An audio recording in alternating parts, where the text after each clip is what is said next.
And we're live. Hello, everyone. Welcome to this very special live stream event. Y'all know me. You know what I do for a living. This is Dillon DeRosa, the very talented composer of many good, fun things, such as Checkmate, Lincolnites, Frozen 50s Man, the Sudbury Devil, of course. Soundtrack came out today. The Witchfinder General's theme, Klaus's theme, all that stuff was the work of this man. We've been making movies together since 2016. Mm-hmm. Yeah. And worked on all of my projects together has all been Dillon. So thanks for coming on the show, Dillon. Thank you for having me, Andy. And fair warning, there are some like biblical level weather events happening. Yes. I apologize. So if we lose Dillon suddenly, then we lose him. But that's life. Yeah, forever. You know?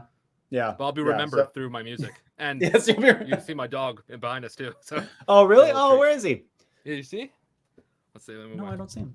You see? Oh, there he is. Oh, look at him. Look how cute. Oh, look at that little sweetheart. Oh my God, he is so little and lovely. Oh, always ran away during the Sudbury Devil music. Oh, really? Well, because it's freaky as fuck. Oh, yeah.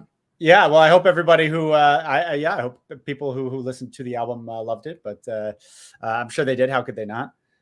So Dillon, I want to probe your brain about like just behind the scenes information about you and your process. So I guess maybe we should go in chronological order. So we started work together on a little film that you might have heard of called Alien Baby. Certified classic. Mm-hmm. So why don't you tell the people how we met? How we met? Okay. No. I think I was just graduated college.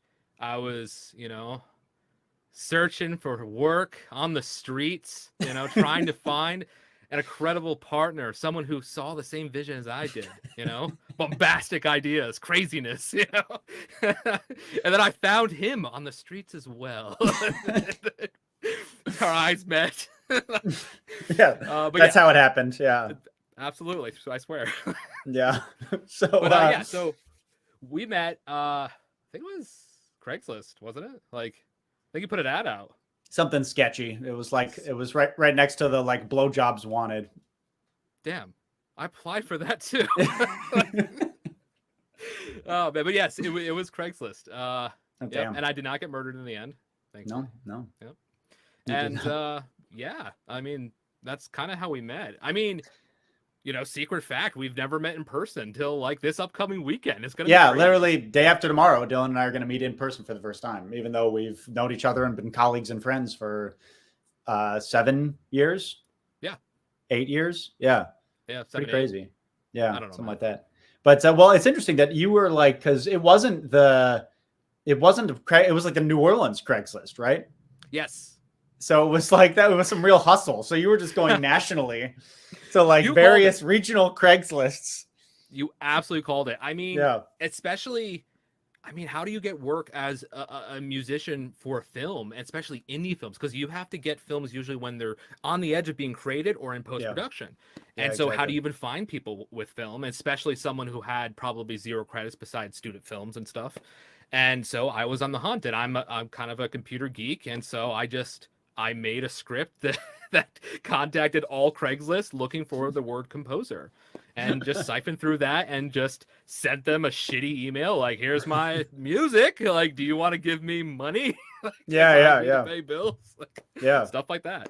And luckily you're the poor sap who said yes, so exactly. Now you're stuck with me.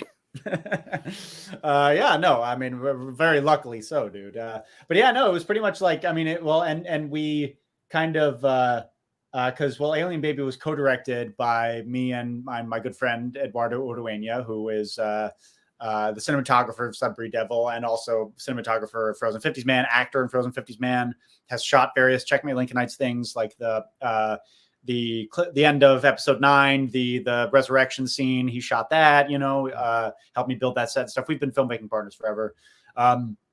And I know Eduardo kind of wanted to go with, Eduardo, he's got, tattoos on his fingers, and he and he likes black metal and stuff. And I think for Alien Baby, and just he generally was sort of trying to go with something more sort of experimental or something. He just wanted to find some, coke addict with, who did really experimental shit. And I was just like, no, dude, this guy sounds like John Williams. This is what we need. We need like a classical composer, and I won that argument. Not that it was necessarily any because it was once we kind of met with you, it was like, oh yeah, that's the guy. But not that it was any serious competition. But yeah, he definitely had a different vision, as I recall, but I won. Yes. But yeah, and then I mean, honestly, I think just when we worked together on Alien Baby, I mean, it was just, I think the score is like, one of the best parts of that movie. Yeah, I think a lot of people agree it's kind of the highlight of the film. Just so many great, just so many great leitmotifs and so many great themes and cues like like our weird sort of rip off of the Mummy prologue, with that ancient Egyptian, that very Jerry Goldsmith thing, and and Brian's theme, the sort of Terry Gilliam's Brazil, it just fucking flew, it just all fits so freaking well. And yeah, it was just, it's sort of a similar thing, like, although actually I was just talking to my mom and she said she likes Alien Baby more than she likes the Sudbury Devil, which she's on fucking crack. But but I do think that like a similar kind of thing, I think Sudbury Devil's in a whole other league. I don't think anybody can necessarily say otherwise, but except for my mom, who's crazy. But I think it's a similar kind of thing where like since with the Sudbury Devil, we were sort of making this movie just kind of in the woods with like basically no money. We had more than we've ever had. It was to us, it was like, oh my God, but like to the film industry, it's fucking nothing. But yeah, and we kind of had these like these classically trained Shakespearean actors just acting their fucking heart out, and the performances in this movie are truly incredible. But I think it was a similar thing with Alien Baby with the score, where it was kind of like it's kind of this crappy little movie, with creativity, but still like obviously low budget and frankly just in general the sort of indie filmmaking. It's such an uphill battle. If people sort of see that it's low budget, they're just immediately go like, oh, and not unfairly, most low budget stuff is crappy. Sure. But I think with music, Alien Baby really kind of like made it seem just like so, like just elevated it so much and just made it really kind of like force you to kind of take notice and be like, whoa, there is some like serious, this isn't just some, just like totally low budget, just not film school nonsense. This is like there's some serious talent behind this, and I think the music was like maybe 70% of that, at least for me in retrospect. You're too kind. No, I feel like especially on the Alien Baby, the reason why we fit so much and on that project and with Eduardo, it's like we all were giving it our all. Like any project I worked on with you, and it didn't matter the small indie budget or even the bigger budget we had in this film. I guess what I'm saying, we all give it 100%, 200%. Like, and I always saw it. Like, it didn't matter. I give the same amount of effort I do on this to the big stuff I would do in Hollywood, which honestly, I give less work on there. Like, your films are amazing because they bring such creativity and you allow people to work within the playground you built for them. And that was Alien Baby. It was like you kept asking for more and more, and I finally had a chance to write like Danny Elfman, Jerry Goldsmith, John Williams. I mean, who the fuck asks for that anymore? No, basically nobody. Well, yeah, and we have this conversation all the time about just how so much of film scores these days are just drones and atmosphere and atmosphere and just it's subscore basically. It's just and there's a kind of a place for that, right? And we did kind of more of that in Sudbury Devil than we kind of really have ever done before. Mm-hmm. There's a place for it, right? There's like a time and a place. But at the same time, it's just like, it's fucking everything, yeah, sure. There are exceptions, like, like Game of Thrones, House of the Dragon kind of springs to mind, where it's just like very theme based, but even then it's not, it's kind of got its sort of selection of sounds, and it doesn't really sort of like do anything crazy beyond that, right? So like it is out there. I mean, or kind of another show I've been watching recently, actually, Only Murders in the Building, which has a similar kind of like just really awesome like sound to it and a very catchy kind of orchestral sound. But yeah, it is kind of unfortunate, and it's a little bit it's very sad how it seems like the art of composing for film has I don't know, it's not where it used to be, certainly. Yeah, sadly, I wish we were back where it used to be. Although I think if it was, I'd be out of a job. Like I feel like there's probably way more talented people than me. But yeah, it's just, and then the more I climb the ladder and I learn, it's like it's not even, you always thought, oh, maybe it's the director, they wanted this sound. And you said you thought that better with Eduardo, but then I realized it's not even the directors. Then it's then the producers, the exec producers, the studios, and then probably the corporations. If we're gonna be honest, like it's probably going that far, where you just don't get a say. And then I don't know if you know about this, but there's called shadow composing as well, where these big studios will have another score written at the same time you're writing your scores. You're like, oh my God, this is my Academy Award winning piece. I'm going to be amazing and I'm going to be famous. But no, at the last minute, they're like, well, the test audience liked the shadow copy better, and we only paid half its price or like that. So we're going to go with that one. Goodbye. And that's because we're freelancers. We're just contractors. There's no binding, contract. It's a sad, cruel world, but that's why you stick with people like yourself, and we build these relationships and we fight together. It's always David versus Goliath. That's how I see it. Yeah, I mean, and art versus commerce, right? Like there's, it's and people kind of like when you have a movie that like has been greenlit as like, oh, well, it's this meets this, then they're going to have like a certain expectation for what the score is going to sound like, right? It's like, well, it's got to be like that. Like, I'm sure if our movie was a $10 million movie, right? People would be like, well, it should really sound more like, The Witch. You know what I mean? It's just like, well, it's got to sound like that. And because that made money, right? Like that's, I bet that's what people would tell you, Yeah. It's just like, oh, it's, a fucking nerdy history, perverted sex witchcraft film. Well, it's got to sound like that other one that made money, although our movie is way more perverted and sex filled than a little bit more. It's like, I mean, I tell people, people were, when the trailer came out, they were like comparing it to the Robert Eggers film, The Witch. And I was just like, yeah. So imagine that, but like with no class. Just no class whatsoever. That's the subline on the poster. yeah, exactly. It's like that other one that you like, but like not classy at all. Like, but, that's perfect. And then I mean, Alien Baby was definitely like, it was such a fruitful collaboration, and I do think that I mean, we've both grown so much as artists since then, but I do think that film and that score in particular like still holds up very, very well. Thank you. And it's out there for people who want to listen to it. Like it's out on, like it's on the like DistroKid, distributed. It's on Spotify and stuff. So yeah. Absolutely. Yeah. I mean, that's where your Klaus's theme first came about. Like, true. Yeah. Maybe we should get into that. Yeah, I mean, there's for those who don't know, I'm sure you have, at least if you haven't listened to the music on its own, you've at least heard it many times. The Klaus's theme, which is the sort of Nazi theme that comes over and over on the channel and began way back in the day, way before anybody, way back in the day of my YouTube career. Back when nobody fucking watched my videos whatsoever. It was in like those first Nazi videos. Was the cue just ripped directly from the Alien Baby soundtrack.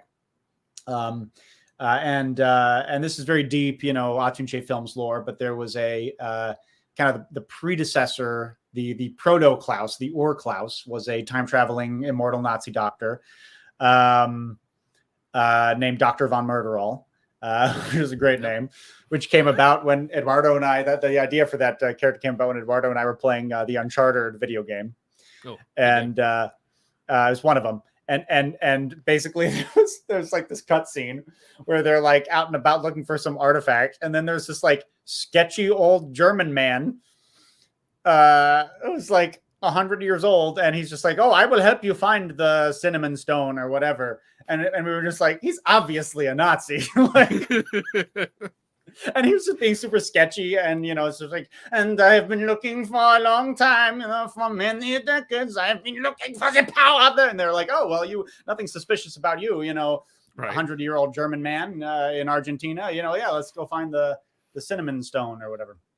We were just cutting up. We just thought it was so funny that it was just like this guy was so obviously evil, and like, whoever the fuck the Sam Spade or whoever the fuck the name that the Uncharted guy is, Owen Thunderguns, they just had no idea. And we just thought that was hilarious. So we did a similar thing, which kind of evolved into Klaus, which was Dr. von Murderall would literally he was talking about his career, up until 1933, and then he would skip ahead to 1945 and, and say, it's just like, oh, I was a scientist until 1933.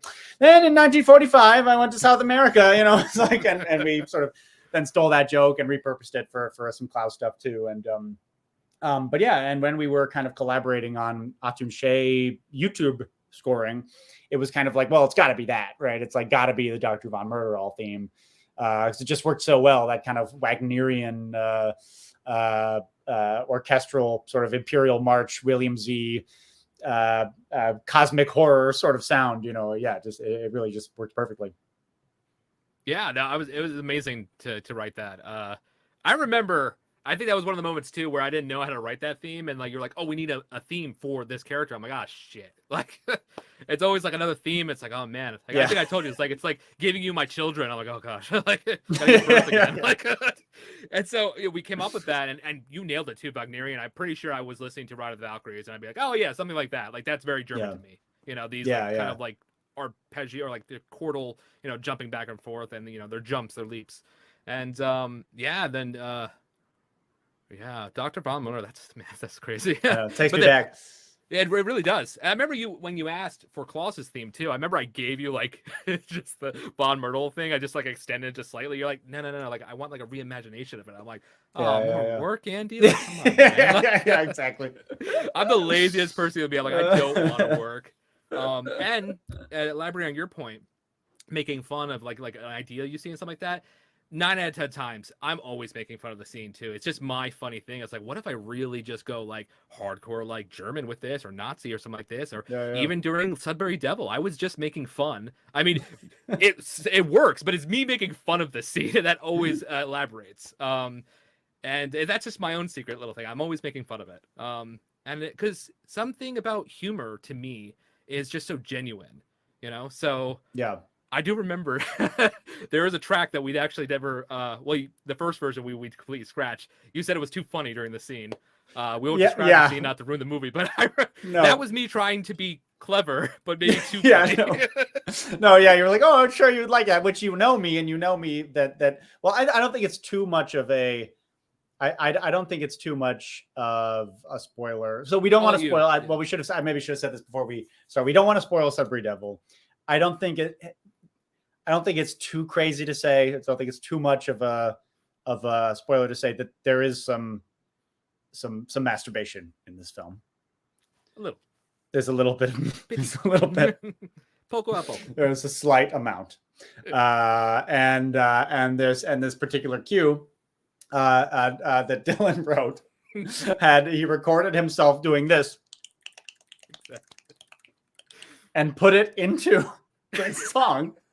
Into the queue, and I was just like, okay, Dylan, but I laughed out loud, like it was, and the temp was from The Shining, you know what I mean? The temp was a horror score, and that's kind of the that was the tenor, it's a frightening scene, like it's not in the context of I'm not going to say it's not like there aren't funny aspects to the scene. I'm not going to say that like it won't get laughs, because it will, but like it's in the context of the character in the scene. It's a frightening discovery that this character's making.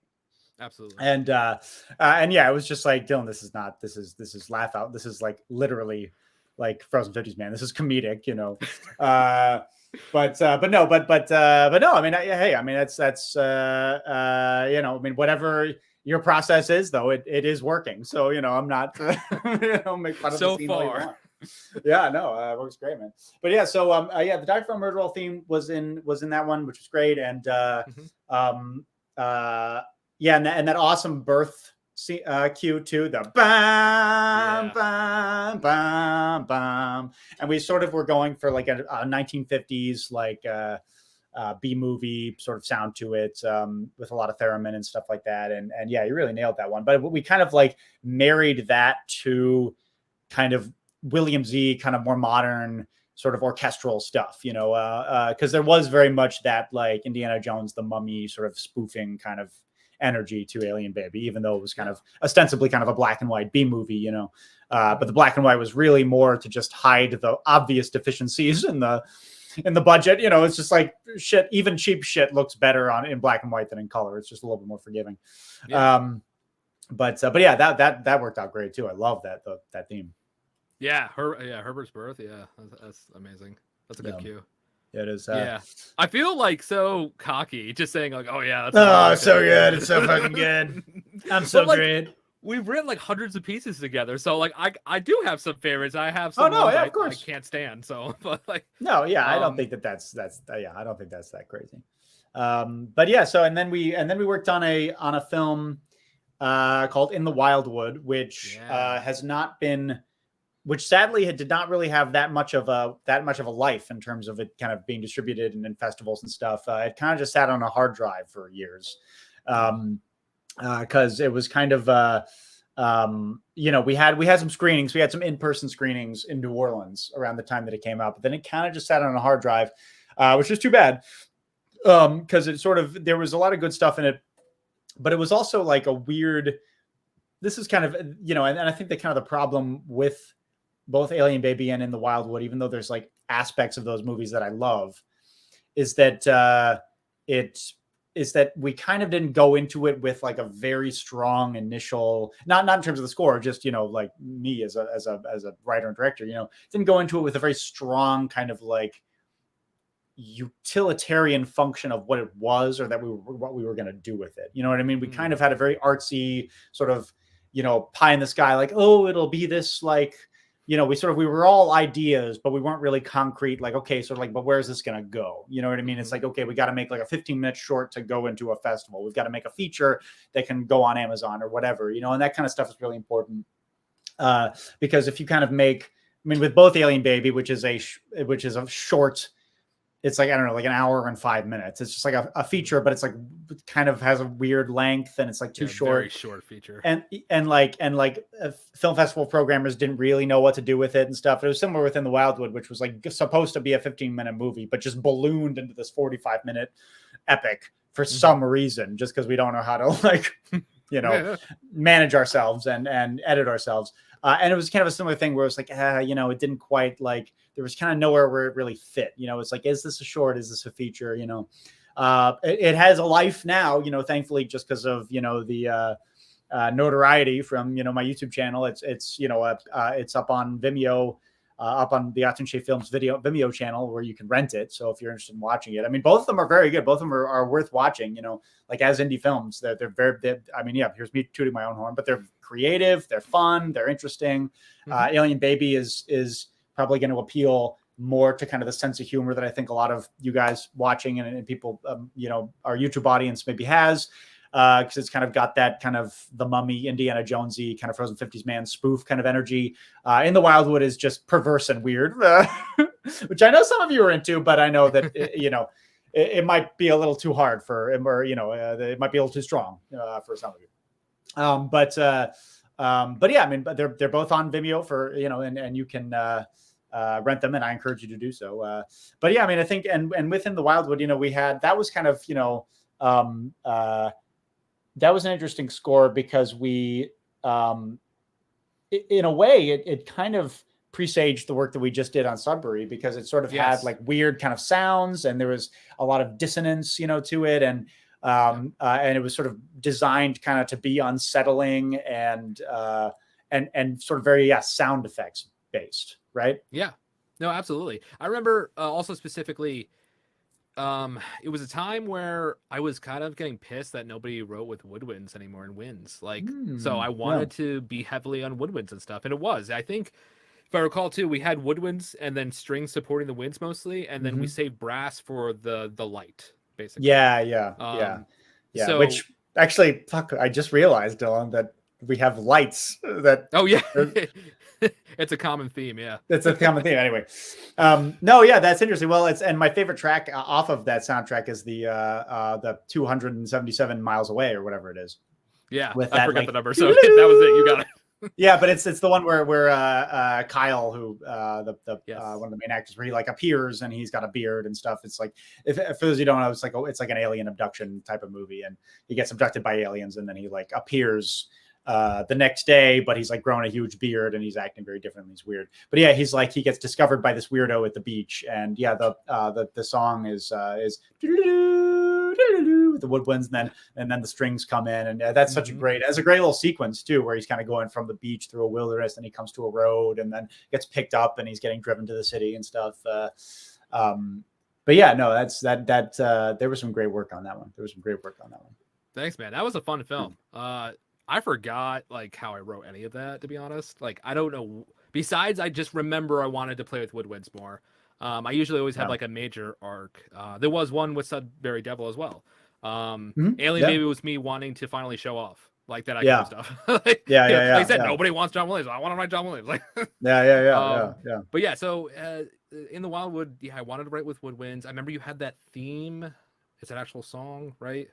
Yes, yeah. So we had the name of the film, In the Wildwood, came from this Frank Stanley song written in like 1902 that we really kind of fixated on. We were basically just looking at copyright free, like at old songs where the copyright had expired. It's like, okay, what can we use, you know? And we really loved this guy Frank C. Stanley, who just had this, sort of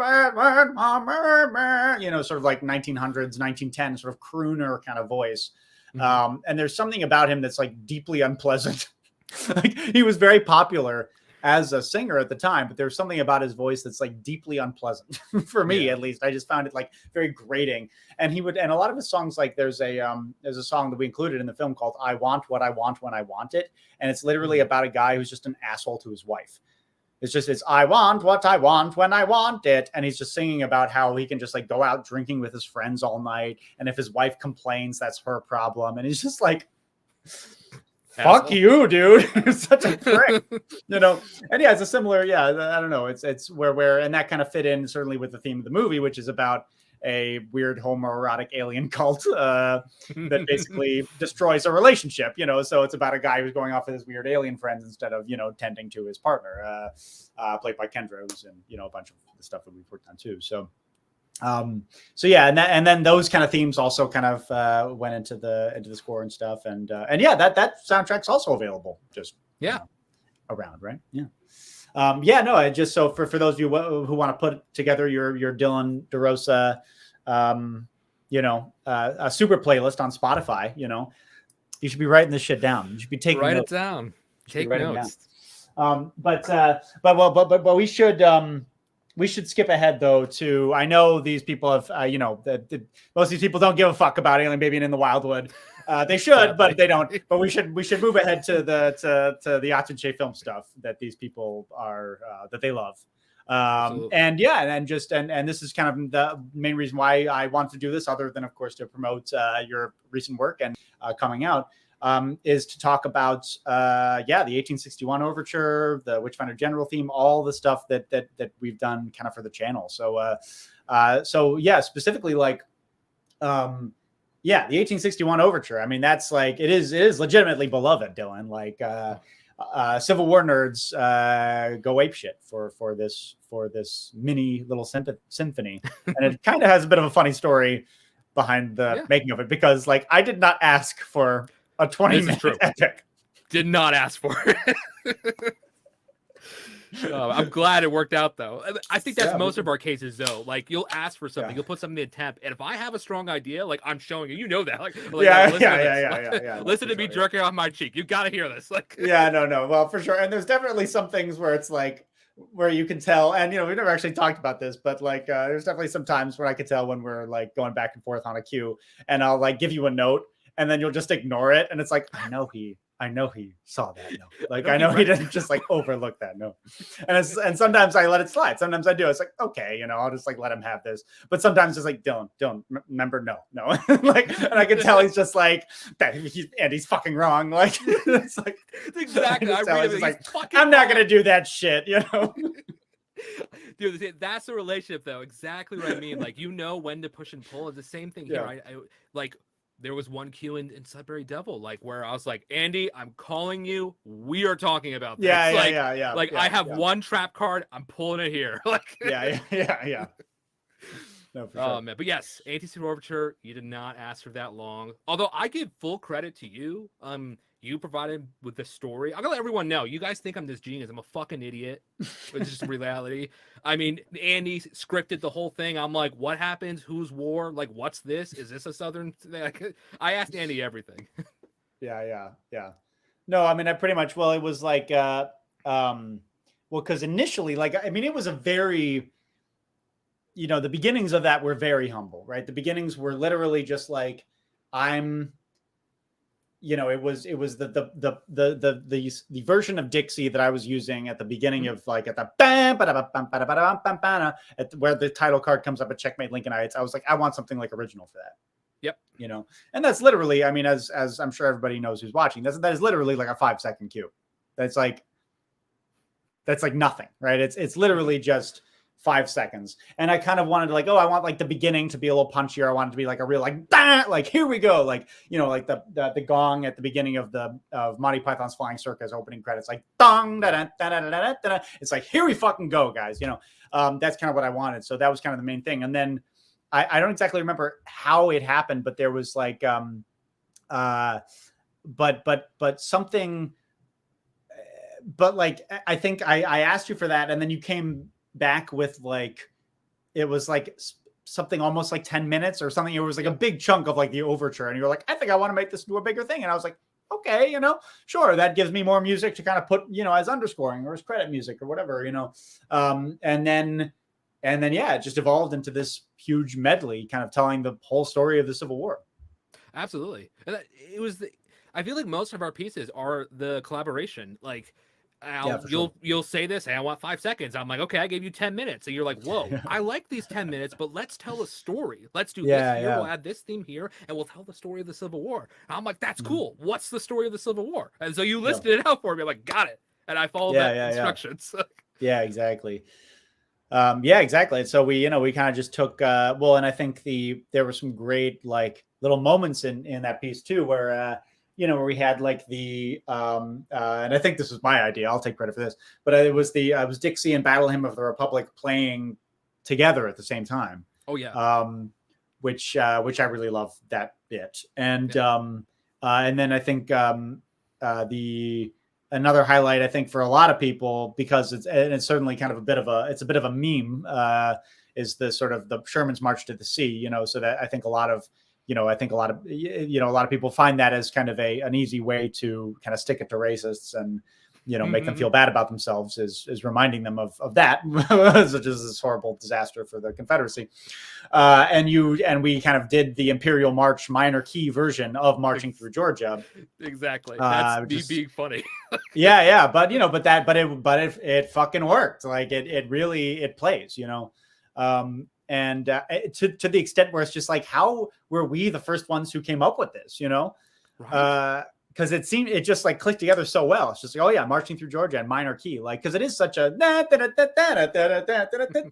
you know, it is this very upbeat sort of song and this tune, you know, but it's about this like really destructive, like, just this like total like fucking like, just this incredibly just ruthless thing, you know what I mean? And it's like but you know, just putting in the minor key, you know, just giving it that edge, just lends itself so well. And I think and I know I've seen your version sort of included in you know, little kind of memes and little videos and stuff online, you know, sort of associated with Sherman, which is great to see. I mean, well, it's not great to see because they're stealing your shit, but you know, but at the same time, you guys know what you did. yeah. But at the same time, you know, I think it struck a chord, you know, among a very a small but a group of wonderful dorks with a lot of heart and who hate bigotry and hatred in all its forms. And you know, hey, that's a beautiful thing. Absolutely. I'm glad to have written music for that. You know, yeah, exactly. Everyone, you know? Yeah, solidarity. Yeah, and then there was the Swing Low, right, at the finale. Yes.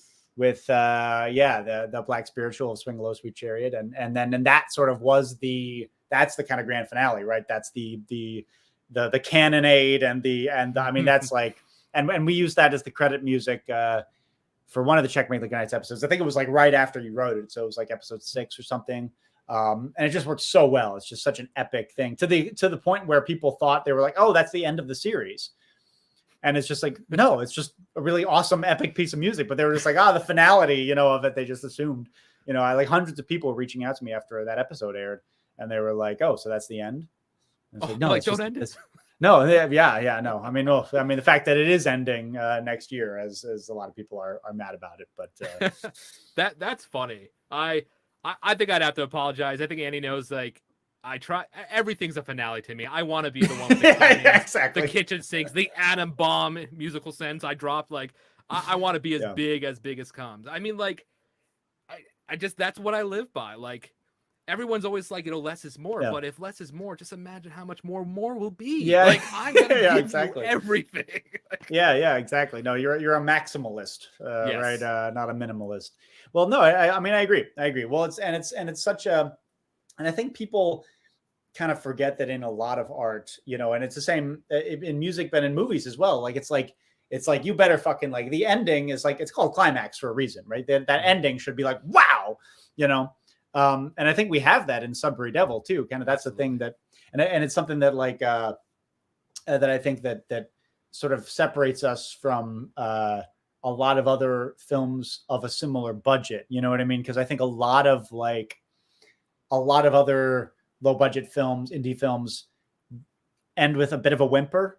Like, I think a lot of horror films do too, and because they do think that they're like, oh, less is more. You know what I mean? It should end with like, or it should kind of have like an ambiguous ending, or it should kind of like leave the audience guessing or something. But I think, you know, I think kind of something's lost. You know what I mean? I think it's like, you don't need like a crazy big budget to have a spectacular ending, you know? And I think that's something that, it's like, you know, they've got to have a reason to tell this story or to write this piece of music in the first place, right? There's got to be, you know, I mean, I had an old drama. My high school drama teacher used to say, like, if you're going to tell a story about like a character, this story should be like the most important thing that's happened to that character in their lives. You know what I mean? Like, it should be like the most important, the biggest moment, the highest stake thing.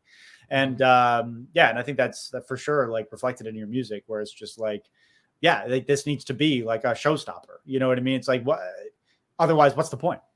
Absolutely. I think you nailed it. Your drama teacher, that's a great quote. Like, I love it. And yeah, I mean, also, like, by the time we were done, what is it, like 17 or 18 minutes, the overture? It's like, by that time, you better end with a bang. Otherwise, like, what was the point of me sitting through your boring piece? Like, I'm listening to all these themes, and I'm like, when do all the themes get to play together and the canon comes in? That's what I'm waiting for. Like, exactly. Yeah, where's the canon? No, but for sure. And I mean, there's like, and so many other of the themes that you've written for the channel and stuff. I mean, I mean, the Witchfinder General theme as well, like, where we have, I mean, the orchestral version is fantastic. I mean, the original is great, but the orchestral version is just on another level, you know. And I'm so glad that worked out in time for what will, you know, I think no doubt be the high point of that series, which is the Witchfinder General Goes to Salem, where we'll be in just a couple of days. And just to have that music play kind of in that video was really, really special. And so what kind of specifically, what were your, so for the Witchfinder General's theme, like, what were your initial influences, and like, how did that like piece evolve from kind of like a harpsichord solo or you know, it was, or harpsichord and strings, you know, but then it kind of turned into this like huge like orchestral thing. Like, what was kind of the process behind that? Yeah, so well, first it evolved from not listening to you. You asked for an ensemble, small like chamber kind of thing, and I'm like, yeah, solo harpsichord. Yeah, that's all you get. I'm busy. I don't know what I was doing. Actually, I think I was working at Spectrum at the time. I had to take a customer service job for like pay some bills. So I'm like, I'm busy. Here you go. Blah blah blah. Like, there's a fun little thing. You're done. Yeah. No, that wasn't like that. But yeah, you did ask for the ensemble piece first, and I was like, I'll get to it. Yeah. What was it, like 2 years later I got to it? Yeah, something like that. But you know, but we did. Do. It just takes some time, you know. No, man, and the melody is fantastic. Yeah. Thank you. Yeah. So, man, I think like always, I'm listening to Tchaikovsky. He's my man. I've got a little toy. Let me bring him over here, boys and girls. Here he is. This was custom made. Here's that center. There you go. My little custom guy. Custom made. He looks away from me, so I'm like, "Is that good, Tchaikovsky?" Doesn't even look at me. He won't look me in the eye. That's how much I suck. Like, so there he is. That's hysterical. But yeah. So I think I was listening to some Tchaikovsky music and stuff, and yeah, I imagine you were talking about the Witchfinder. I think if I call. Did you have any Witchfinder videos out yet? I don't even remember. Yeah, no, I did. Yeah, there was a few. It was early on though. It was early. Like yeah. But then I'm sad to say I don't think I watched them. So I think I remember like imagining this witch thing and like you riding on a horse, which the faster section, you know, that's you galloping on a horse through the night with a lantern or something like that. So yeah. And so I basically took that theme. I love writing in B minor or D major. It's just one of my favorite keys. What I Tchaikovsky's favorite keys. It's it's a good key. It's a good key on the strings. Yeah, you know, it lends to them. So I just remember writing that theme, and I wanted it to be very slow. You know, him writing at the desk or something like that. And then you know he gets this call, and he's got to go ride through the night on this horse in the lantern. And so then I just took this idea and I ran with it. Yeah. And like a lot of things, I get like goosebumps. I get like a chill in my hair. Yeah. And I just go with it. I feel something. It's emotional response. And I'm pretty sure I wrote that within a day. Like I came up with a small idea. I got the vision, wrote the thing. I mean, you can even see it in the original score. It says galloping through the night and it says so it just keeps going.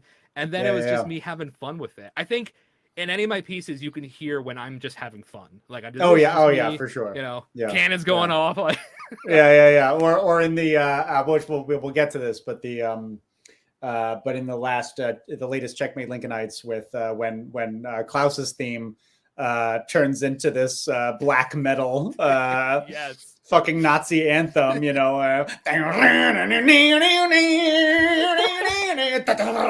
know, it's like, all right, he's Dillon. Oh, flexing, you know, dude, that's he just got back from the gym and he's flexing. Yeah. That's exactly it, man. And like I do it too. I love that. I said it to you. I thought you were gonna hate it. I'm like, dude, like. I mean, I loved it. It was perfect. 100%. Like, I'm gonna go with start with the drums and drum solo in, and to start with the guitar. You're gonna be like, "What the fuck are you doing, Dillon? I didn't ask for this." Like, well, no, it's interesting you say that because I'm very similar. Like, I have a very like intuitive, kind of emotional sort of creative process. You know, like I really don't think about it too much. You know what I mean? I don't really like. I'm a very hardworking person, but I'm not a very disciplined person. You know what I mean? Like I'm constantly working, but it's not like, oh, you know, on Wednesdays and Thursdays I write the video, and then on Friday I shoot it, and Saturday and Sunday I edit, and then Mondays for resting. It's just like, no, I work fucking, you know, 12 hours a day, 7 days a week on just stupid bullshit, but I just feel my way through it. And like, if I have kind of the bug, then it's just like, you know, and I mean, like the first draft of the Sudbury Devil, just like, I mean, that was just me on my computer for, I don't know, a week and a half, just like all day, every day. Or, you know, one of my most popular videos, my Gods and Generals review, which is a very crappy, racist Civil War movie. I just literally like, I wrote it. I think honestly to the video's detriment. I've talked about how I don't love this video that much, but I think like, it was just kind of, I was possessed by, you know, this demonic spirit of the demonic spirit of Abraham Lincoln, which possessed me to just, you know, I just like fucking wrote it very quickly, recorded it very quickly, edited it. It took a while. It was like 2 weeks to edit, but because it was kind of a complex video with a lot of different clips from a lot of different places. But it was a similar thing where it was just like I just had this idea and I had this thing and it just kind of needed to come out. But yeah, I mean, it's but yeah, I'm very much like that, where it's like I definitely just kind of feel it out and I don't really plan anything. I just sort of like let it kind of happen. Absolutely. 100%. This is this piece because only like probably 10 people in the world have heard it because it's still not complete or still not finished. But Atlantis, I wrote this piece Atlantis about the story of Atlantis. It's probably my most symphonic, like biggest piece, my Mahler basically. The theme, I swear to God, a dead Atlantean like hummed it in my ear one day. It came out of nowhere. I was just like, oh, here it is, done. And Nice, yeah. I didn't know what to do with it. I was like, that's what the whole year of spending to write that like huge symphonic. It's an hour symphony. Like and it took a year to figure out what to do with it. But like something whispered to me, and I truly believe in that. Almost, my brother quotes like it's almost like there's like the life stream, like if you're a Final Fantasy fan, or like a force, a state of force. Like we're all connected. We all get feelings. Like how you get a feeling when the phone rings. You're like, oh, that's your Aunt Susie. You're like, I haven't talked to Aunt Susie in 30 years. Like you're picking up, like, hey, Aunt Susie. You get it's like, it's the. I mean, there's the ancient Greek kind of concept of the muse of the demon, the daemon with an AE. Is the sort of this creative muse that kind of like enters you and works through you and stuff. And yeah, I mean, I feel that for sure. Like, I'm definitely, and I always love the, like, I don't know, I think it was a George R.R. Martin quote where he was talking about like, I'm a gardener, like as a writer, like I'm a gardener. I just kind of dig it up and I see what's there, like, like I almost never plan anything. I just kind of like, whether I'm writing or I'm editing, it's like, it's just kind of like whatever kind of happens. I mean, it was a similar thing with some aspects in Sudbury Devil, like the more, again, without spoiling anything for those of you watching, but some of the more kind of like surreal sequences, you know what I mean? Like, and some of like the images that were overlaid on other images and kind of the weird sort of, just really cutty, strange stuff. A lot of that was literally just like experimentation. You know what I mean? I mean, they call it experimental editing for a reason, or experimental filmmaking for a reason. It was literally just like, oh, this feels right. And it's kind of what I have available to me. It's just like, here's the clips that I have, and I can just sort of, mix it all together and stuff. And it's interesting because I mean, and I do know a lot of artists who go about it very differently. They just like have to meticulously plan every little beat before they even have to get started. I've never been like that at all. Nah, that's probably why we relate so much. I'm gonna give a bad like metaphor, but like maybe it'll help someone. But it's like if the force or whatever you're listening to, you just get this feeling like they give you like a seed, like a seed. Okay. Yeah. Grow it, nurture it, try to do something with it, but don't try to change it from a seed. Like don't make it a bean or something. Like that's where you fuck up. Yeah. But like take the thing that gave you, like the theme that just whispered in my ear, and then I grew it to what it was. But that's me crafting and trying out, having fun, doing something with it. But I never changed the original source of the idea, the feeling it gave me. That stayed the same. Maybe I changed a note or two here and there, and like you said, you had this inspiration, this idea. And that's what the raw, genuine thing that stayed. And people can always see the genuine out of art, and that's where people don't like something. It's like they're missing, like, wow, this is just Hollywood making fun of something, being pastiche, or it's genuine, exactly. Exactly. It's being fake or cynical, or just doing it for the money or marketing. Yes. No, I mean, then that's and I fucking hate that too, about just like I don't know. I think I mean, and I also see it on social media a lot. And as somebody who's kind of like, it's a weird sort of position that I'm in, where I'm like, I am a filmmaker, but like my method of distribution is social media, right? It's like not anything traditional. So I'm kind of like, even though I definitely am a huge fucking snob, like, let's just get that out of the way right here. But like, I'm a huge snob, and I'm very cinematic in the way that I like make things. And I don't follow trends really at all, even when I maybe should, and it would be beneficial for my business. But like, I'm like actively like weird and artsy, and sort of counter sort of cultural.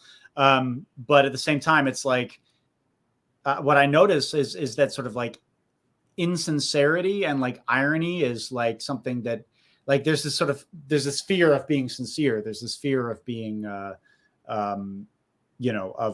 being real. And like, I think that, because it's like, it's just not cool. You know what I mean? It's just not cool to care about things. It's not cool to show your real self. But I do think that like in a world where there's 12 layers of irony on everything, just simple sincerity is a powerful fucking weapon, you know?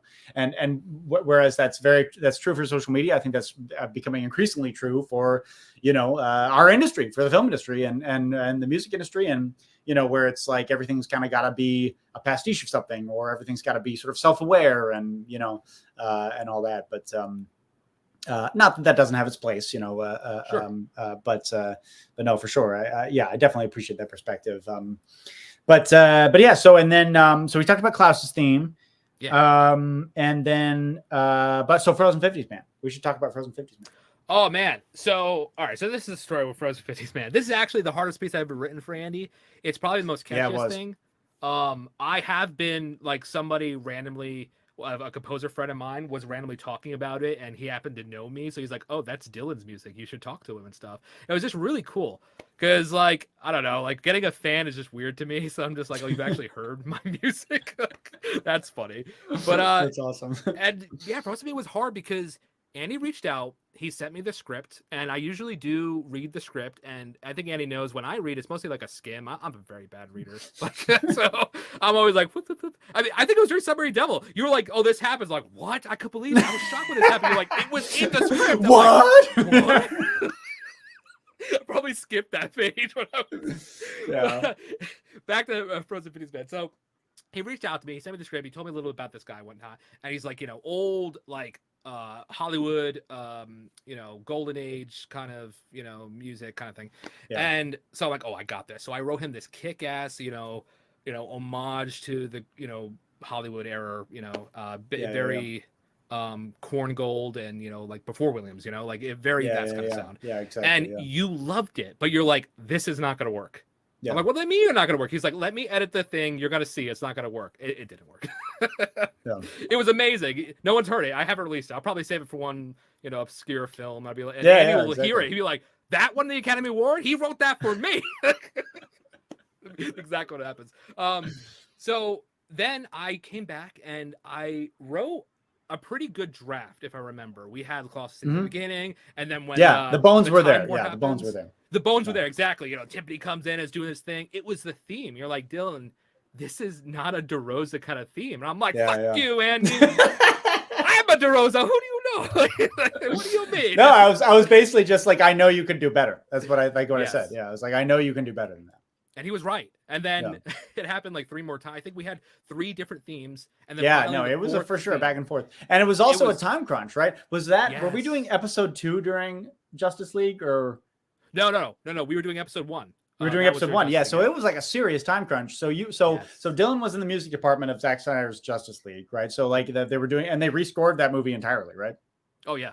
4 hours. So yeah. So Dillon was in the music department, which means that he was actually helping to write the music while Hans Zimmer sat on his ass. You didn't hear from me. You didn't hear from me. Or Junkie XL. Yeah. But they're the same. You didn't hear from me.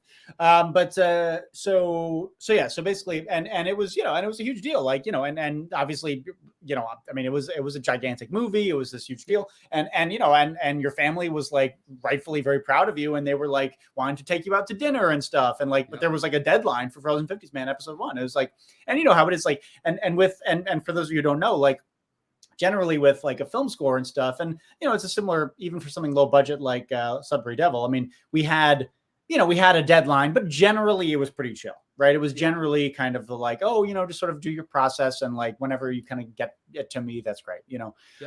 But for YouTube, I mean, it's even for something like Frozen 50s Man, which each episode does take like months to make, like from like writing the script to finally publishing it. There's kind of this sense of like, I've always got another YouTube project kind of waiting to be worked on. And, it's like, there's like time is like for sure a factor, because also just the financial reality of kind of like, Atun-Shei Films LLC as a business is like, I need to put a video out because I need to make money because I mean, Frozen 50s Man already loses thousands of dollars every episode. Like, it's not a hugely popular series, you know, certainly not compared to like Checkmate Lincolnites. It's got its fans, but they're very hardcore, small group of fans, which is part of why I love Frozen 50s Man. Like, but at the same time, you know, it's not a moneymaker, you know. So, you know, it's kind of, there's this sense of like, we got to get this out, you know. And yeah, so it was like Dillon was working on this huge like project. There was this giant movie that was like really great for his career and stuff. And, you know, his family was like taking him out to dinner to celebrate and stuff. And it was just like, Dillon, I need that cue by the end of the day, bro. You know, so he was like coming back from dinner with the family, like, and like having to write some stuff. So it was like a stressful time too. And the main theme was like the last thing, right? It was like the last thing. And you know, and it was like 3 days before the deadline or whatever. And it was like, this isn't right. This isn't right. This isn't right. You know, and there is kind of a bit of a temptation as like a director to kind of be like, okay, whatever, you know, like it's fine. We're running out of time. It's fine. You know, but I didn't. In that moment, I was just like, no, like I need something else, you know, and I'm glad we did, because I think that's like, yes. I really love the Frozen 50s Man theme. And I love how we were able to sort of make that into Dick's theme sort of throughout the series, and kind of, and especially in stuff with like the big fight with Matthew Ridgden, who plays he plays the Mummy of Jefferson Davis. He plays the MAGA heavy in Frozen 50s Man, and he plays Jimmy Two Dicks. Jimmy Two Dicks in episode 3. He's a great actor. But yeah, and in that fight with him in episode 2, we're able to bring and have it be kind of the sort of Raiders March sort of version of this universe, you know. Yeah, it just worked out great, and it's just so versatile, and it'll just appear, you know, throughout the entire series. But yeah, no, I'm really glad we really zeroed in on that. Absolutely. Yeah. So fans, I mean, thank Andy, because the first theme was not as good. I listened to it. It was not as good. Yeah. And Andy was right. He's known me for a while, and especially now after Sudbury, is like, he knows my work, and he knows when I'm not being my best. He knows when I'm like struggled with time, I'm tired, or if I'm being lazy most of the time. He's like, Dillon, come on, give me a little bit more. Like, add the cannon, Dillon. I'm like, oh, yeah, yeah. It's like, all right, yeah, exactly. But I'm really happy exactly, Andy pushed. Exactly. So Andy is definitely a thing for 1862 Overture, for the Frozen 50s Man theme, which, man, is probably one of our most iconic themes. I love the newest theme, which is oh god, I can't remember. The Witch is Clearing. That's from the Sudbury Devil. I was talking about what is Kendra? What's her character's name? Flora's theme. Oh no, Alexis in Frozen 50s Man. The Alexis theme. Yeah. That is a great theme. Yeah. We introduced hers at the very last moment, and I was just playing on the piano the other day, and I love that theme. I'm extending it, so I'm all prepared for the next. Oh, episode. Nice. Fuck yeah. Yeah, we extend this. Watch you kill her off, so that's the end of it. So, but yeah. No, we're gonna do the next episode. Yeah, hopefully it'll come soonish. Like we've got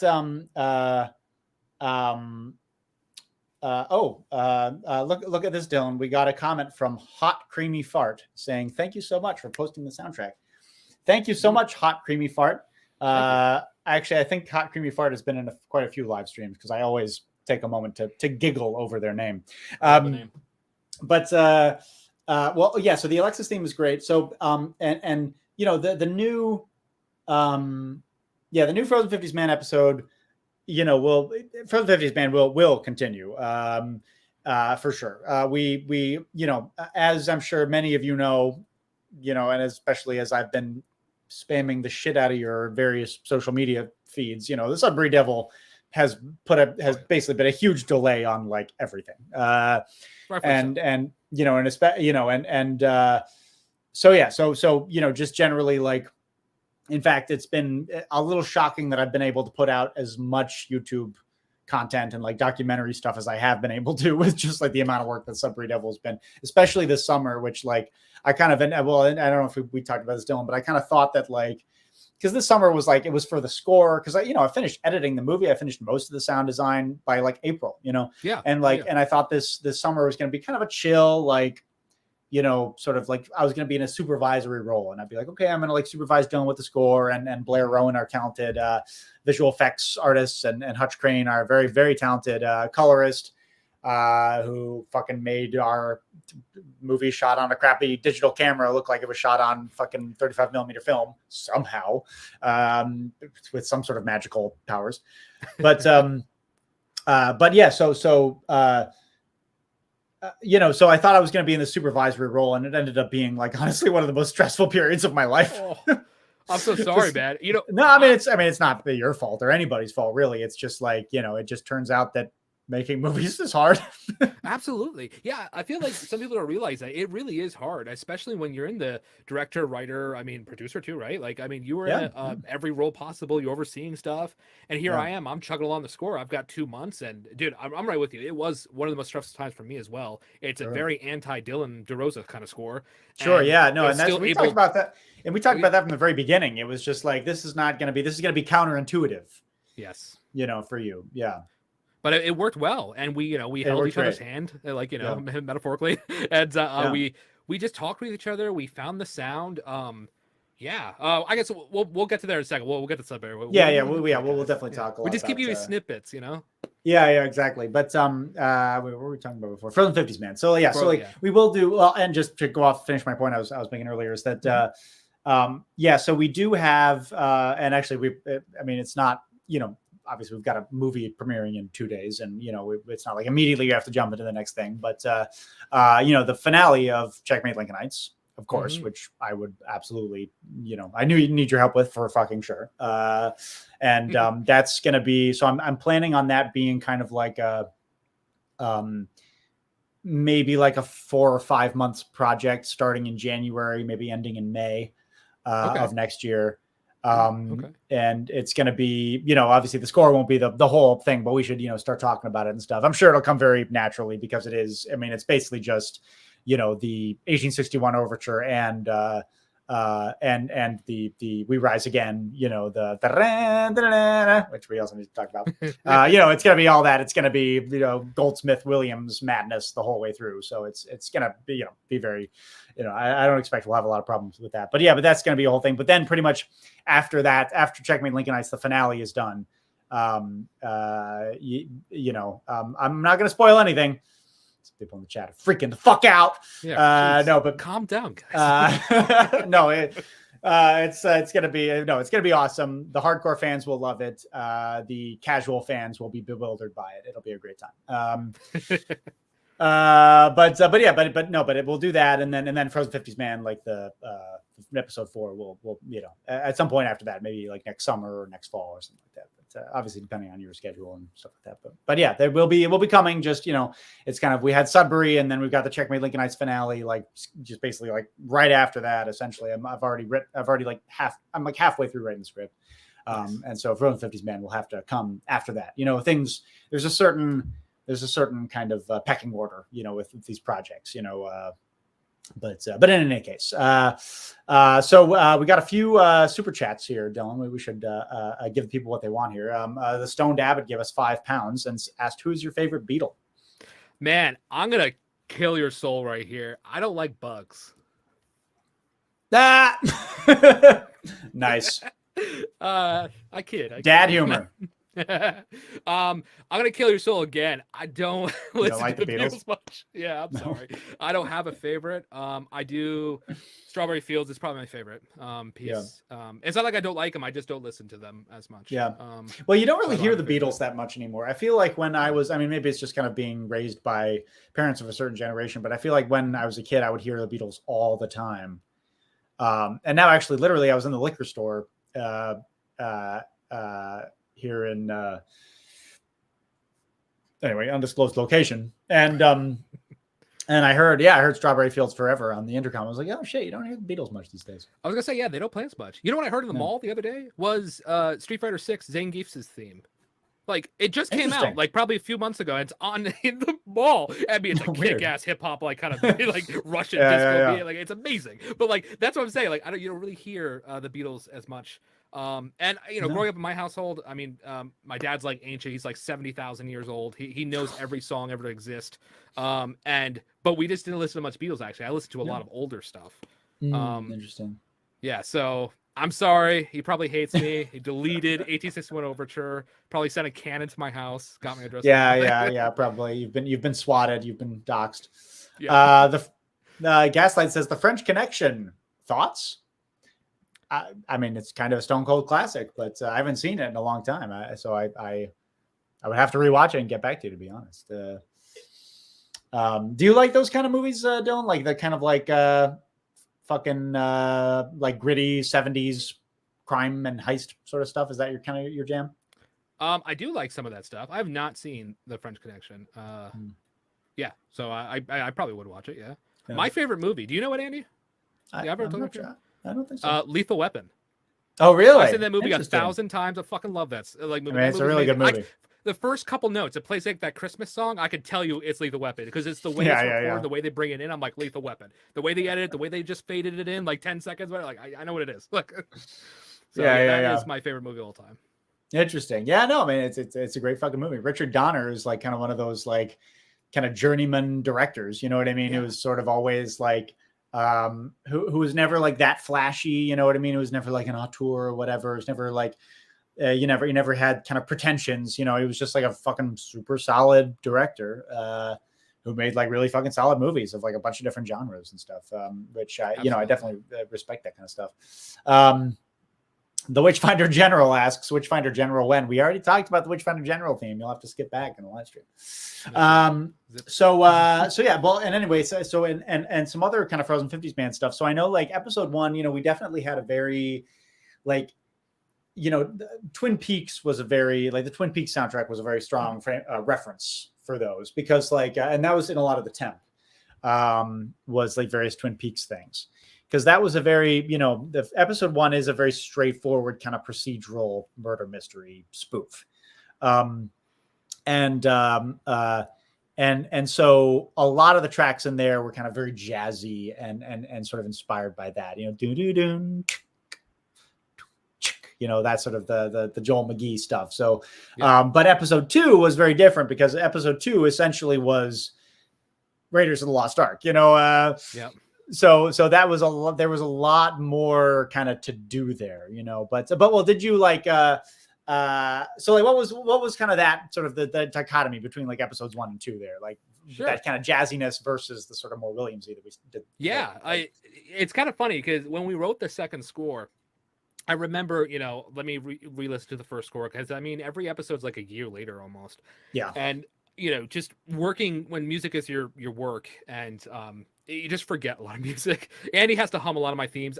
Remember that you were like, "Oh, use this dagger theme here." I was like, "Andy, what movie is Indiana Jones that's from?" You're like, "It's from our film." It's from our movie. I'm like, "What?" Yeah. But so it was cool doing the jazz stuff. And also, guys, if you don't know, Andy's amazing at temp music. Like, he knows what he wants. He's an amazing musician. If he knew how to do all the programming and if I knew anything about it, yeah, he would take my job. I would be homeless, and that would be the end of it. So Andy's amazing. He's a great musician. And so he's really good at telling me the story through the temp, and he's very good at editing and picking which tracks and stuff. And I listened to it, and then I tried never to listen to it again. I tried to just write the music and whatnot. Yeah. And he's very good at spotting for us, which is it's kind of a fun thing. Usually in our movies, we usually have a good talk. Sudbury Devil, we had like 4 or 5 lengthy, like 2-hour talks. Oh yeah, like 2+ hour talks. Yeah, absolutely. And but for something as quick as Frozen 50s, man, and Andy's also such a gem. I'm very busy with my boss's work and working on FBI Most Wanted, and TV music is relentless. There are deadlines, and it's 40 minutes for like 4 or 5 days. You have to write 40 minutes, and then you do it again, and it just keeps going. And so during that time, Andy's like, "Hey, Dillon, I've got, hey, like, literally, hey." Me again. Like last episode was like 30 minutes almost of music. Like, I've got 30 minutes of music. With your 40 minutes of music, So Andy's awesome though. So it worked out. No, but and I also understand, and it's like, and certainly, yeah, I mean, and well, this is obviously like a labor of love for both of us. Like you you know, I pay you, but not nearly as much as you're worth, certainly. And I know that there's like, it's a favor rate because, you know, you enjoy our collaboration and because it's like creatively fulfilling for both of us. But at the same time, though, you know, it's like, so, you know, but and all that said, it would be like completely absurd for me to just be like, you need to do this now. Like, completely fucking like tyrannical and absurd to do that. So yeah, obviously there's like, you know, there is like a, you know, sometimes the YouTube video deadlines can be quite punishing, but at the same time, it's like, you have to be understanding, like as a collaborator, and just be like, you know, this is not Dillon's like main source of income. He's doing this kind of entirely as a favor. You know what I mean? And it's like, so yeah, I mean, that's just like a very important thing to keep in mind. And you know, if you know, I know there's an inherent absurdity for a clown like me giving advice to anybody, but for those of you who are aspiring directors or, you know, filmmakers, like you need to fucking take care of your people. That's just, you just need to be like, be good to your people. Yeah. Just like, that's just kind of what you need to do, and be like aware of like what the actual situation at hand is. But anyway, you were saying, I didn't mean to interrupt. No, absolutely. No, you're absolutely right. And it's just, you're an amazing person. You truly do understand. We always ask at the beginning too. You were like, what your schedule is like. Are you busy during this month? Because maybe then you can push it before, you push it afterwards. I mean, Sudbury Devil. I told you this is the day it ends. You're like, I will push it till then, and then we'll begin. And on that day, we were both like, let's go, let's do it. Like, and so you waited, and you didn't bother me. I think in the like 2 weeks or something like that. You just like never texted me or anything. You're like, okay, Dillon said this. We'll wait till then. But Frozen 15's man, you always ask me what my schedule's like. I let you know. You work with it, and you're very kind. I believe you were to get me. I think it was the second episode. You were and the third episode we just did. The first episode I don't think it was like that, but you were editing as we were writing. Or I was writing. Yeah. So, which was awesome because you knew the story going ahead. I would ask you questions like, is this character really important? Do I need to like write something that's going to be thematically developed or something like this? And you would let me know. And then you would spot the scenes. You would give me like detailed notes, like do this, do that here, have this feeling here. And literally, you know, just like we talked through this whole hour of talking and whatnot, it's that moment like, okay, I trust Andy. I got to move quick. I'm just going to do exactly what he says because I know he's right. Or there'll be a moment where I feel something. I'm like, Andy, back off. I got an idea. Check this out. Exactly. Yeah. You know, I mean, Alexis's theme, you didn't ask for the theme, actually. We were going to, I just think, what did we have under there? What about like our pieces? I think it was the confession. It was the cue from episode 1 where Conrad the comrade is confessing to the crime. Yep. And that was kind of our love theme. Yes. A very good. Yeah. It just fits with a lot of stuff, and we keep doing the love, and it's very malleable. And I was like, you know what? I really feel like this is Alexis like coming out of her shell, being on her own, you know, standing up to Dick. It's like she kind of needs her own theme, but she has learned from Dick in these past 2 things. So let's develop a theme based off of Dick Jets, which I don't know if I told you, I struggled with that theme too. Yeah, you did. No, you did. It was a moment where I'm like, how in the first time in my career, guys, I've never really a theme for a woman. I was like, how do I write a woman heroic theme? But then I literally slapped myself. I'm like, why the fuck am I even think that? Write a heroic theme. Like, it's gonna be kicking ass. Exactly. That's what I did. Like, you know, and it just worked better. It's a little bit more longer leaps and a little more string like in her theme. And you know, Dick Jets is more like da da da da da. You know, it's more pointed. Exactly. So I tried to be opposite of that. But yeah, that was great. And so totally. Well, and we'll have room to explore that in the next episode with without giving too much away, but with I haven't written a fucking word of the script, but I do know that Dick and Alexis will be in direct competition as far as solving a case. That'll be a key part of the plot. Is that fans, you're listening, you better hold his words. If it's not in there, you want your money back. Also, like, I have no, like, this is probably, I mean, it's literally going to be a year before we start shooting this. So, you know, I totally reserve the right to change my mind completely. But yeah, no, that worked out really, really well. Yes. And episode 1 was jazzy, kind of Twin Peaks. Let's get back to that. I'm so sorry. No, it's okay. But like, so it was kind of jazzy Twin Peaks sort of mystery music. Episode 2 was John Williams-y Indiana Jones action music, and then episode 3 was of course, you know, noir pastiche. Yep. And you love old movies, you love film noir.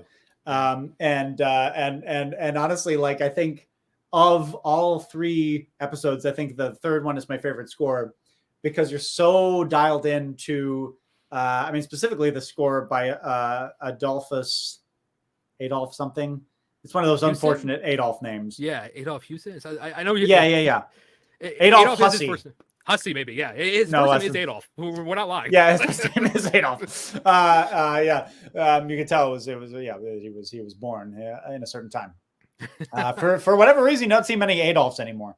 But you're so dialed into the Maltese Falcon score, so dialed into scores at that time that I mean, it's like a fairly conventional 1940s film noir score. But I was laughing my ass off when you would send me the temp, but I would like put it to the thing because it was just so, like the theme's Karnak theme. Like, what is it? It's no,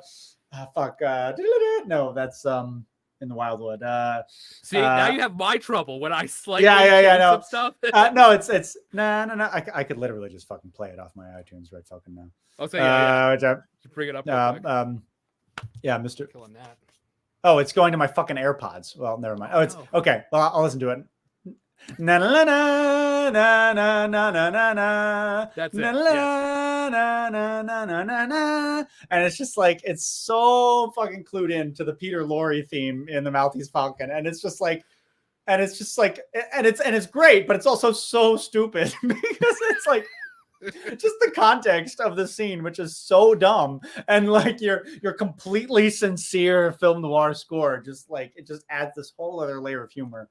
I just fucking love it. And yeah, I mean, there were so many, and during Matthew, who plays Jimmy Tudyk's monologue, it's just like, and just the music would swell with the dildo theme when he was clutching his penises, and just like, again, the music's just so sincere and just so serious, and the scene is so fucking stupid. This works great, Absolutely. Yeah, I mean, there are times, I remember it was the second episode there, I think towards the end or something, there was a joke where I was trying to push something. You're like, no, like let the scene do this. Or like there's other time like, oh no, push the music, So sometimes I would say at least 8 out of 10 times we're always on par with each other. We could feel like how to push the joke or how to like let the music say something. So there's only been a few times where we actually contradict each other, and then we easily fix. You just call me, I call you, like we text, like whatever it is. But yeah, otherwise I always stay true to like what's his name? Oh man, I'm gonna butcher his name. Klaus Alson, the Simpsons writer. Who wrote this? Who does the Simpsons music? Oh yeah. Well, I don't know. Well, because obviously Elfman did the theme, but Elfman did the theme. Simpsons music. I'm gonna have to look it up because the incidental music. I'm not sure. Alf Clausen. That's it. Alf Clausen. Yeah. Not trying to slur it, but and he's always, if you just listen to the Simpsons music, no matter if it's scary or funny, the joke, he is serious 100% of the time. You're listening to the joke, you're seeing the joke, and the music is funny, and it makes it funny because it's serious the whole time. Like, and I think that's what played through there. It's like, it's film noir. I'm just writing the emotions and I'm letting the scene. Because if I was making it funny, it had like kazoos and tubas and stuff. It wouldn't. It would kill it. His 2 dicks. Yeah, it would kill it. Yeah, it would kill it. Yeah. So. No, for sure. Well, and there is like, and I think like something that doesn't get talked about quite enough is like the skill and the art of incidental music, of music that is kind of taking a back seat, because you kind of think of like film scores, and you think of like the classic film scores. You think of like fucking, you think of Ennio Morricone and just like these operatic. You think of Williams. You think of all of these greats, who did these like incredibly like na na na na na na these like scores that just fill the room and and are just defining the scene and driving the scene. But like, especially with TV, like I think a lot of TV composers don't get a lot of credit, and they should. But like, and I mean, just because it's on the brain, I sort of mentioned it earlier because I'm watching it right now. Only Murders in the Building. Like, a lot of that incidental music is just so fucking on point, and it's just so and it's like, I don't know, 3 or 4 different tracks. Like, none of the incidental music is that different, but it's just different low quality cues that have different emotional qualities on different themes, different scenes that have other, a matching emotional quality, and just kind of knowing sort of where to put which piece of music. There's a real skill to that. And that doesn't nearly get, where I think like, it's easy, it's almost easier to be kind of showy and just be like right at the front of the stage being like, this is my music. It's like, it's kind of harder to be kind of like supporting the scene, kind of be almost kind of the to continue the analogy, kind of the chorus, and sort of in the background. Absolutely. Yeah, providing like just the right emotional quality to the scene. Just the right moment, exactly. And I don't want to be mean towards like the Hollywood sub-drone atmosphere kind of music, but I feel a lot of that times it's like they don't know really how to handle the scene properly to do that incidental music with a melody or a theme or this little moment that feels good. So they'll just have this atmospheric drone that has like this tension. It gives the same feeling. And it works. Like, I mean, you can't, knock it down too much because it does work, and 90% of the audience are probably not going to care. But we grew up on these movies with these, great melodies, these great little themes that come in. And the way John Williams does it, it flows in and out, and there's dialogue the whole time, but you're hearing da da da da da da, it's at the right moment. And then you're left leaving the theater like, man, that theme was amazing. And he only played it at the right moments. Like, Yeah, precisely. No, and for real. Well, and also, I mean, I was, when I was in the car the other day, I was listening to, we kind of mentioned it earlier, when we're talking about Alien Baby. I was listening to the Jerry Goldsmith soundtrack of The Mummy, which is like, it's interesting because I think, if I'm recalling correctly, I could be butchering this, so please don't take my my word for it, but people watching. But I think Jerry Goldsmith, he was like an old man. It was like his last score before he died, and I think he thought, and he comes from like fucking classic Hollywood stuff. I think he thought that The Mummy was just like fucking stupid. It's like whatever, and he just like wrote this like adventure music, and it's his best work. Like, it's his best work. And it just like it's just every single theme, every little, and there's also a great on YouTube, there's a playlist of like the extended soundtrack that also includes like, it's not just the stuff that's in the album, it's like all the like short little 20-second cues here and there too, and it's just like every single beat is so perfect. From from the love theme to the adventure theme and the and Emotep's theme, it's just like it's all just so perfect. Like I was especially kind of getting into it when I was listening to that track when they're like going through Cairo and stuff, and Emotep goes up to that guy and he's he opened the chest and he's like shooting all the zombies, and then he kind of like, and then he runs out of bullets, and then Emotep shows up and he goes and he drops the gun, and like there's this dolly shot on him, and you don't see Emotep, you just see his face and his reaction, and it's just like dum dum dum dum dum dum dum dum, and it's like, oh my fucking god! And it's so like good. I freaked out. I was like in the car. It's like, fuck. Yes, like it was like so perfect. And of course the scene was burned into my brain. You can remember the scene exactly. Yeah, exactly. That's like every frame of the scene. Yeah. You could hear the story. Like you should be able to hear the emotions in the story throughout the music, and that's also why it's important, which you're very good at. You allow me to do, and honestly, guys, in film today, you don't really get this option because they're constantly editing to the last minute before it's put into the theater, like projector. Like they're still editing, you write from beginning to end because you have to tell the story, and exactly. Honestly, we have done that in every film, minus Alien Baby. For one reason, we didn't shoot the opening credits, but that was fine because it had all the themes in it, so it worked out perfectly. It was like a that did actually work out. But that was, I won't say the filming was a mess, but we shot most of Alien Baby over the course of like a week.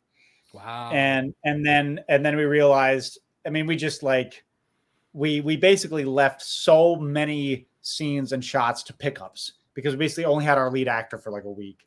And then over the next year, we had to go back and shoot it all. So it just became an entirely different movie, and like it kind of, the tale grew in the telling and stuff. So, but yeah, so that was a similar thing where it was like, we just didn't have, when you started work on it, like the movie was not even close to being done, but yeah, well, yeah, exactly. So yeah, that stuff is like absolutely missing, and I do think a lot of it is kind of laziness. A lot of it is kind of like,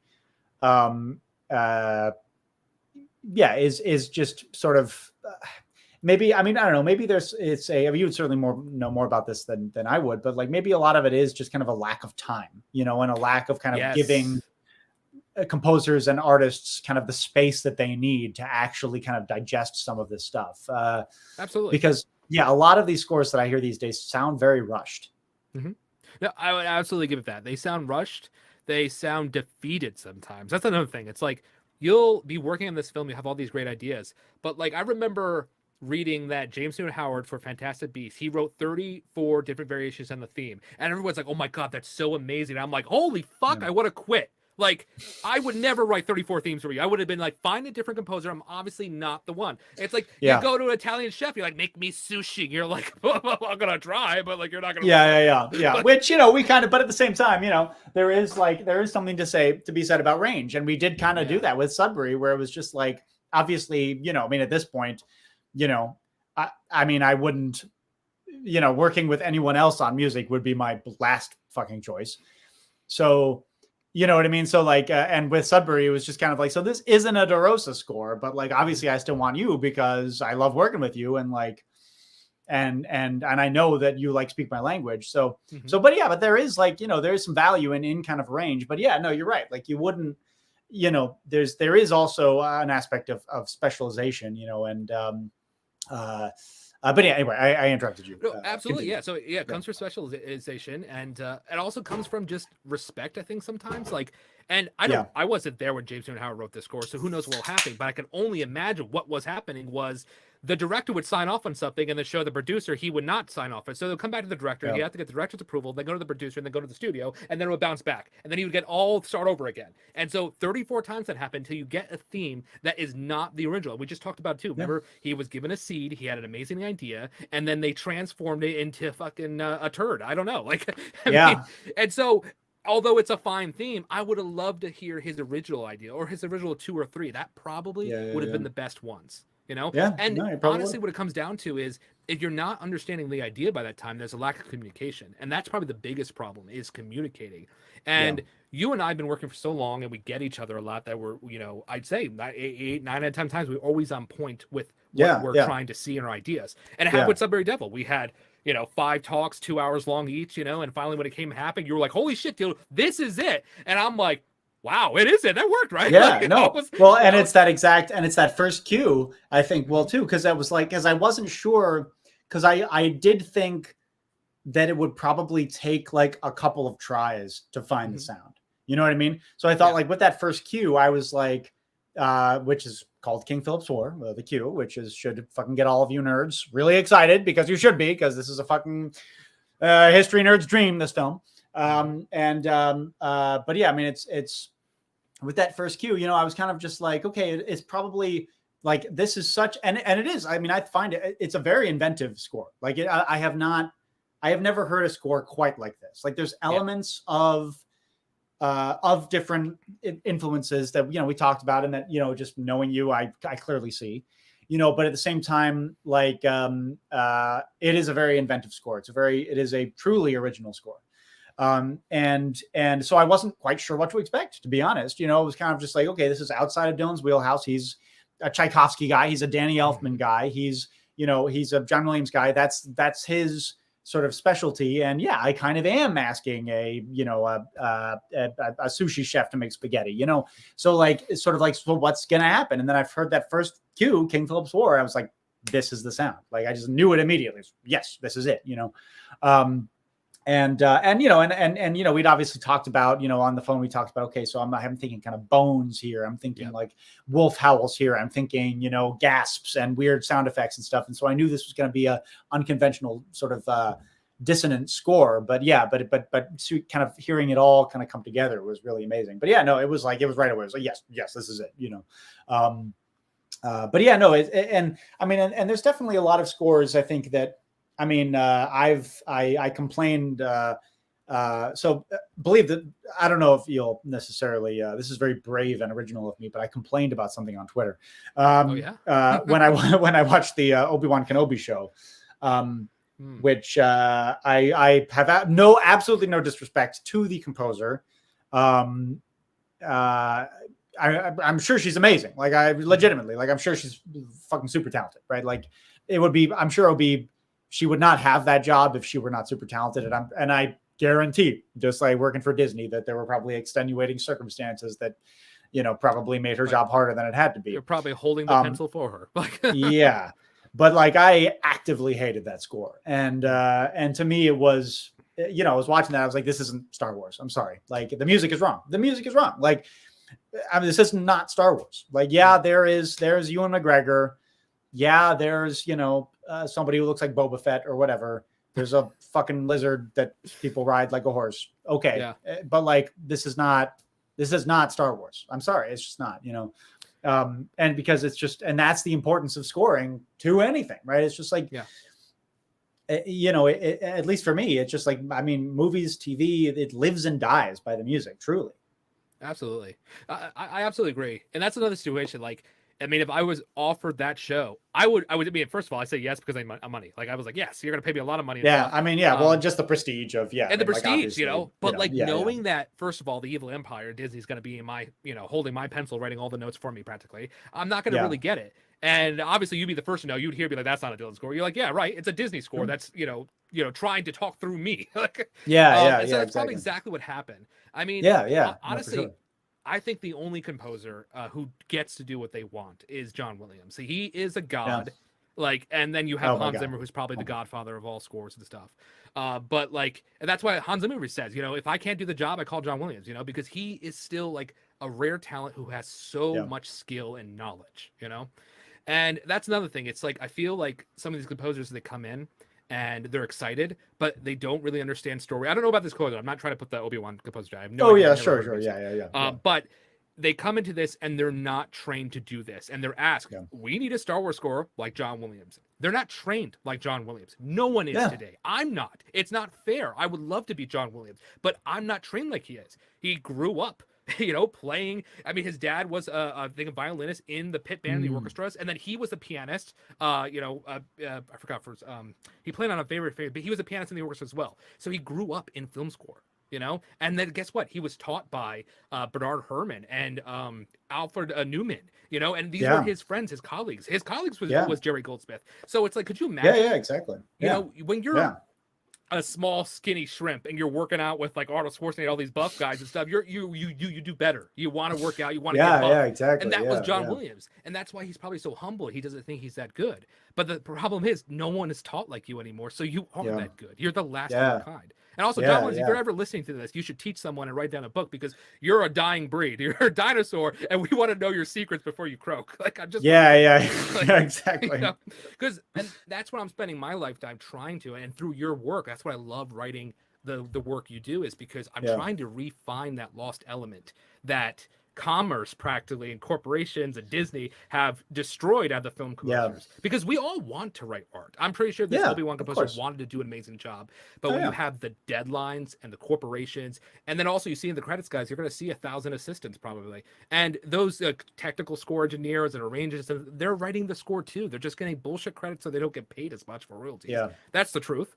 Happened on Justice League. It happens everywhere, It's just, and you'll read it about it's starting to come alight more, the assistants, these jobs are doing more of the work. I mean, it's coming more apparent, and now we're finally getting our share of the pie of the royalties, and we're getting additional music, we're getting this and that. So it is coming better for us, but ghostwriting has always been a thing practically, but sadly is back then ghostwriting was, I knew how to do the job and you're going to ghostwrite to me until you're good enough to do the job. And I'm going to oversee you, but now it's more like, I'm a businessman who plays like a little bit of guitar or something like that. I know storytelling. I'm going to schmooze the directors and the producers. I'm going to get a talented wannabe John Williams and let them write the score, and I'll talk to them about it, because I don't know how to do it.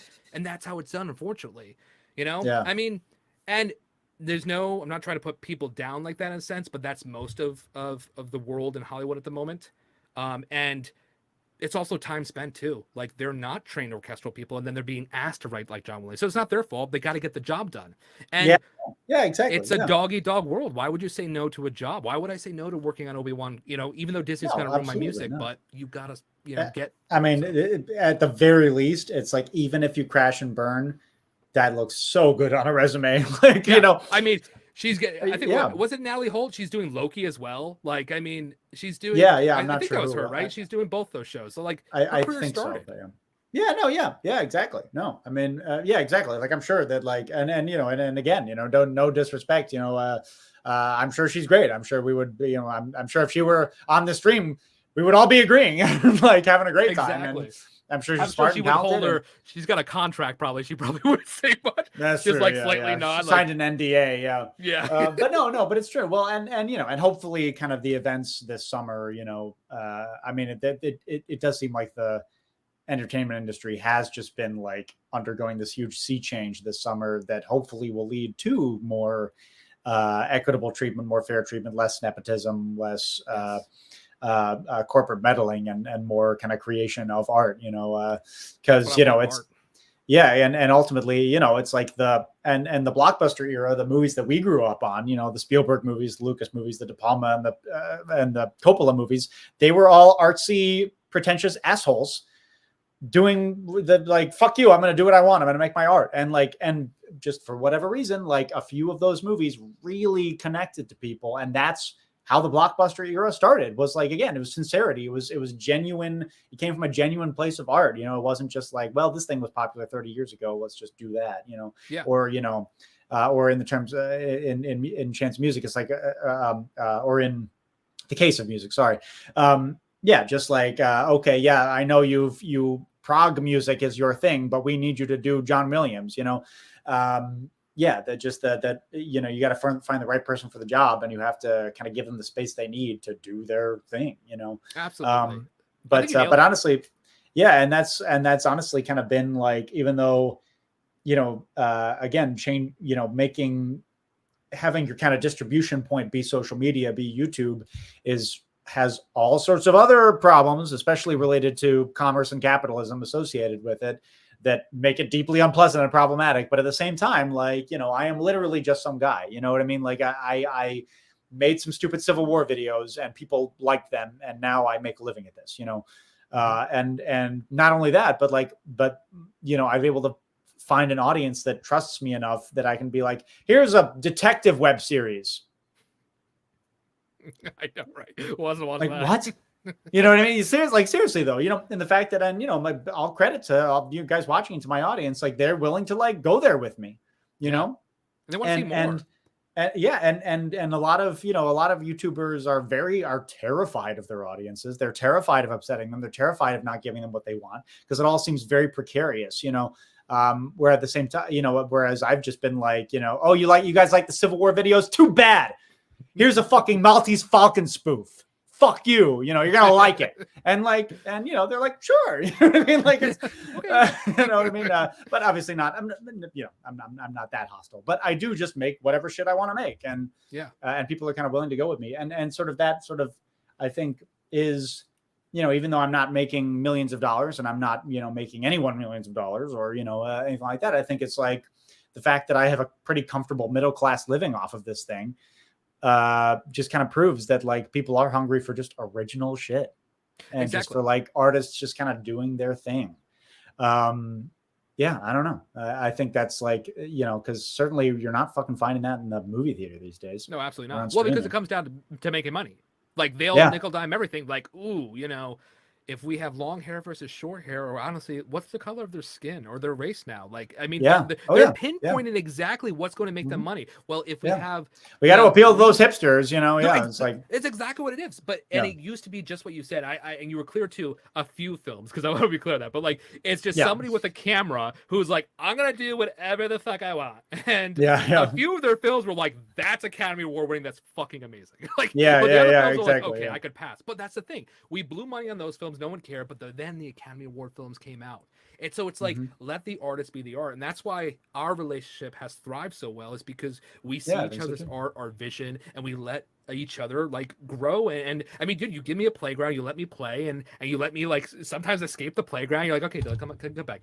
This is not the score. Like, oh, okay, but and that's the best part, is we grow and we let each other be artists while maintaining the vision. And totally. I think that's what's missed in modern day films to me, and I don't like a lot of modern film, is because I'm missing that art. But so no, without a doubt. So I'm going to so my computer is about to die, so I'm going to run downstairs and grab my charger, which means, Dylan, that you're in for the longest 60 seconds of your life. All right, let's see. So how about Lady Tyler, who erstwhile patron and big fan, has a question about video game composers. So I'll leave this on screen. I'll run down and grab my charger, and why don't you freaking take that away, Dylan? Let's do it. Okay. So video game composers, Lady Tyler. Among your favorite are Johann, I can't pronounce it. I'm so sorry. Gary Scheinman and Jared Emerson Johnson. I'm going to be honest. I don't know any of those people. I am a very, very big video game person. I'm a very competitive gamer too. I play a lot of competitive games. I like to go to tournaments. Yeah, that's my hobby. I am a very big fan of video game music. I have worked on video games. And I don't know who those composers are. I probably know their work though. So I probably should just Google them and look them up. But I love video game composers. I actually think video game music is better than film music today. Abso-fucking-lutely. They're given more freedom to write music. Final Fantasy 16 soundtrack just came out, and dude, it has one of the best battle themes I've ever heard in my life. Like, it's so fucking catchy. It was just stuck in my head for weeks. And he was just writing music, and I heard also, I think he worked on it for like 2 or 3 years. There was a lot of there's problems in video games, just like in the film world. Like, there's, whereas you have very strict, unforgettable deadlines on film, sometimes video games can last a while. So he was working on it for 2-3 years, and there'll be rewrites and this and that. He write a battle theme, but it's used in the love theme. Who knows? Sometimes video games are crazy like that.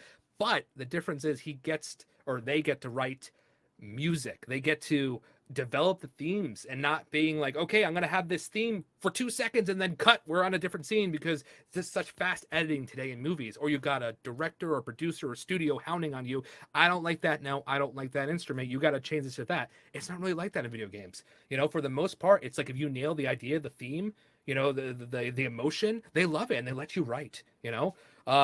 Forbidden Horizon Dawn, Forbidden West. I mean, some of the great, amazing, modern kind of music with great themes going on. But I love video game music. I grew up on Final Fantasy X to Xanakin got me into music in the first place. I grew up in a household with my dad playing piano every day, and I never cared. I wanted to play video games. I was like, I don't care about music, blah blah blah. So To Xanakin came out, and I told my dad I want to play this song. And I played it. It was the first thing I learned. And then since then, I've been playing music. That Christmas, I ordered Final Fantasy VII piano collections from Japan, which was a huge deal back in the day. Ordering online, especially, offshores from Japan. My parents were like, what is this? It took months to get there. But when it got there, I played Final Fantasy VII, and it started my career in music. It's what got me into it. So yes, video game music is amazing. I love video game music. Nobuo Uematsu is one of my heroes. Yeah, video game music, I can't say enough. It's to me better than film music in today. That's where the real composers are having fun. Yeah, no, you're probably right. Honestly, I have to go back and watch that answer, because that sounded fucking awesome. I agree. I don't I don't know any of the artists that Lady Tyler named there, but no, I mean, I listen to video game music not as much as I listen to film soundtracks, because honestly, that's like most of what I listen to is film soundtracks. But I do listen to them quite a bit, and I do think they're often better than a lot of film soundtracks that come out these days. Yeah. All right. Well, why don't we go through some of these other super chats? Sure. So let's see what other people said. So Gaslight Studios said, "What is your craziest experience making the film?" So, I mean, I certainly have some crazy experience. I told a couple of the stories on another live stream, so I won't repeat them here. I told probably the scariest thing that happened to the Sudbury Devil was when one of our actors fainted in the middle of a scene and almost cracked their head open into a fireplace in a historic a fireplace that was fucking burning in the historic house we were filming in. It was during the have you not heard this story, Dillon? I don't think so. Okay, I'll tell the story. All right, I'll tell the story. I have told this before on the channel, but so basically, so it's in the Good Now story scene, right? So it's so Carl, who plays Reverend Russell, is standing, with his hand on Goodnow's shoulder, and it's basically, because I know none of you fucking seen the movie yet, but it's the inciting incident, right? It's the sort of scene that sort of sets the characters on the sort of main journey of the film, where Isaac Goodnow, who's one of our main characters, kind of tells these witch hunters that some supernatural stuff has been going on in town. And Carl plays the Reverend, and Carl was kind of like comforting Matt, who plays Goodnow. And the first take of Goodnow's like big monologue, because this is like his fucking scene. He's he's like really acting his fucking tits off. So he's really going forward. All eyes are on him. He's killing it. It's a great performance. Carl had he was gluten-free, and he did not inform us that he was gluten-free when he arrived on set the previous night. So he couldn't eat any of the food that we had put out. I think we had veggie burgers or something. For whatever reason, it had gluten in it. He couldn't eat it, but he didn't tell us. And we had asked months ago, dietary restrictions. Not that Carl, you might very well be watching, but we love you, Carl. You didn't do anything wrong. It's not your fault, but we just didn't know. And the room was full of tobacco smoke because Matt was smoking out of a pipe. It was full of smoke from the fire. And Carl had barely gotten any sleep the previous night because he had been so tired when he got there. He just went straight to bed, but his room was unheated in this house that we were staying in, which was from 1700. It was like an old fucking house. His room was unheated, and he didn't have a comforter. So he was just shivering all night. So he barely slept. He had barely eaten, and he was locking his knees during the scene in the smoke-filled room. So, of course, he fucking fainted. Like, he just, keeled over and fainted. And we're, watching the monitor, and we're, looking at Matt just acting his fucking tits off. And then Carl, in the background, literally just does this. And falls into the fire. And Carl is an amazing friend who I've known. I grew up with this guy. We've known each other forever. And we had to drag him outside and tear his costume off and just be like, Carl, and it was terrifying, and yeah, for a hot second, it was just that's the movie. Wow. That's the end. Just yeah, he's going to go to the hospital, but that's it. We can't come back from that. That's the movie. 4 years amounts to nothing. That was the craziest experience making the film. That is frightening, man. It was horrifying. It was legitimately horrible. He was fine 30 minutes later. He just needed some food. He just needed some water. He needed a fan on him, but and he did the scene and he was great. But but no, it was terrifying. It was terrifying. And that was honestly the main reason why I will never make another micro budget film again. I will only make another movie again unless someone gives me a lot of money where a medic can fucking be on set. You know what I mean? Because it's sketchy as fuck. Yeah. This is if you're making a no budget film and somebody has a medical emergency, it's sketchy as fuck. Nobody there is qualified to do anything. You know what I mean? Yeah, it's just safety is obviously the most important thing. It's way more important than the movie. And you just can't provide the amount of safety that you need, then that your actors and your people deserve, and that as the boss that I want to provide on with fucking $25,000 or whatever it cost to make this movie. Yeah, it's just not. You just can't do it.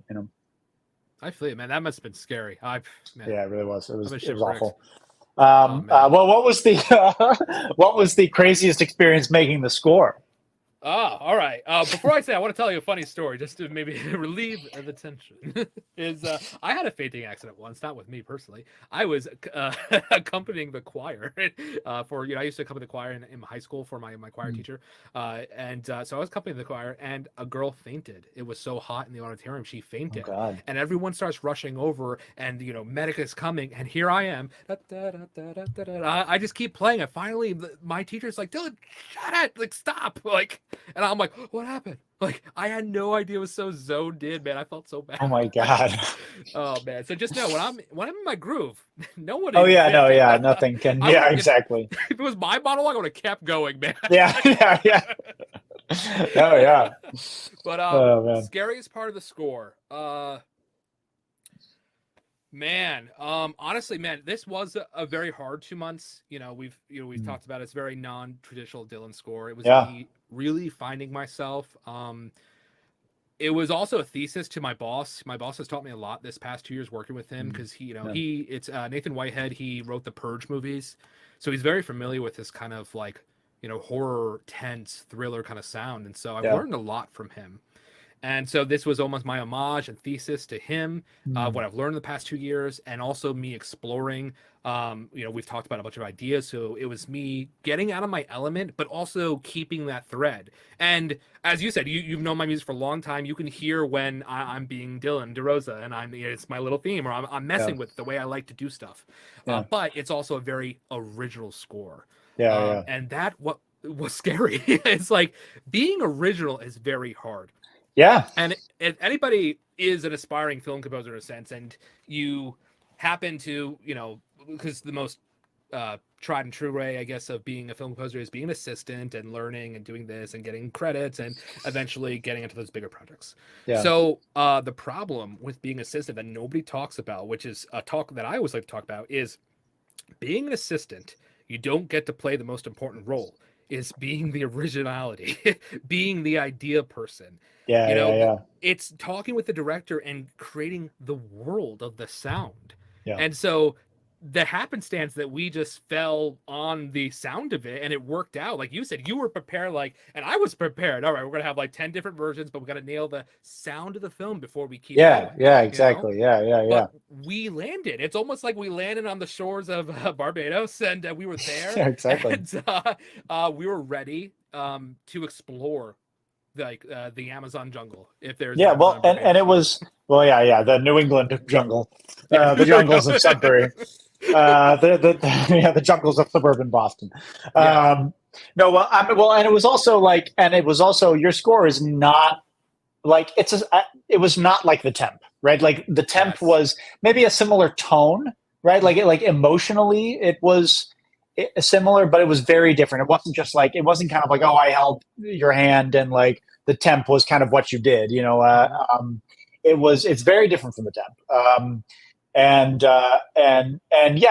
there was a lot of elements to the temp there was a lot of experimental stuff. I mean, the late great Marcus Fjellstrom, who did a bunch of experimental composing. He is probably most famous for The Terror, which is one of my favorite TV shows of recent years. They did the score for that. That's how I discovered him. But he had a bunch of really amazing experimental albums I used extensively in the temp score of this movie, and there was definitely some influence from him for sure. But apart from that, it was pretty kind of all over the place. Like there was all sorts of, there was like a little bit of The Shining, there was a little bit of Ravenous, there was a little bit of like, again, just like random there was like some stuff from some random Westerns, some random kind of experimental sort of stuff made by some hipsters in Brooklyn that literally no one has ever fucking heard in their lives. And I just found on YouTube and I was like, oh, this might work for Florida,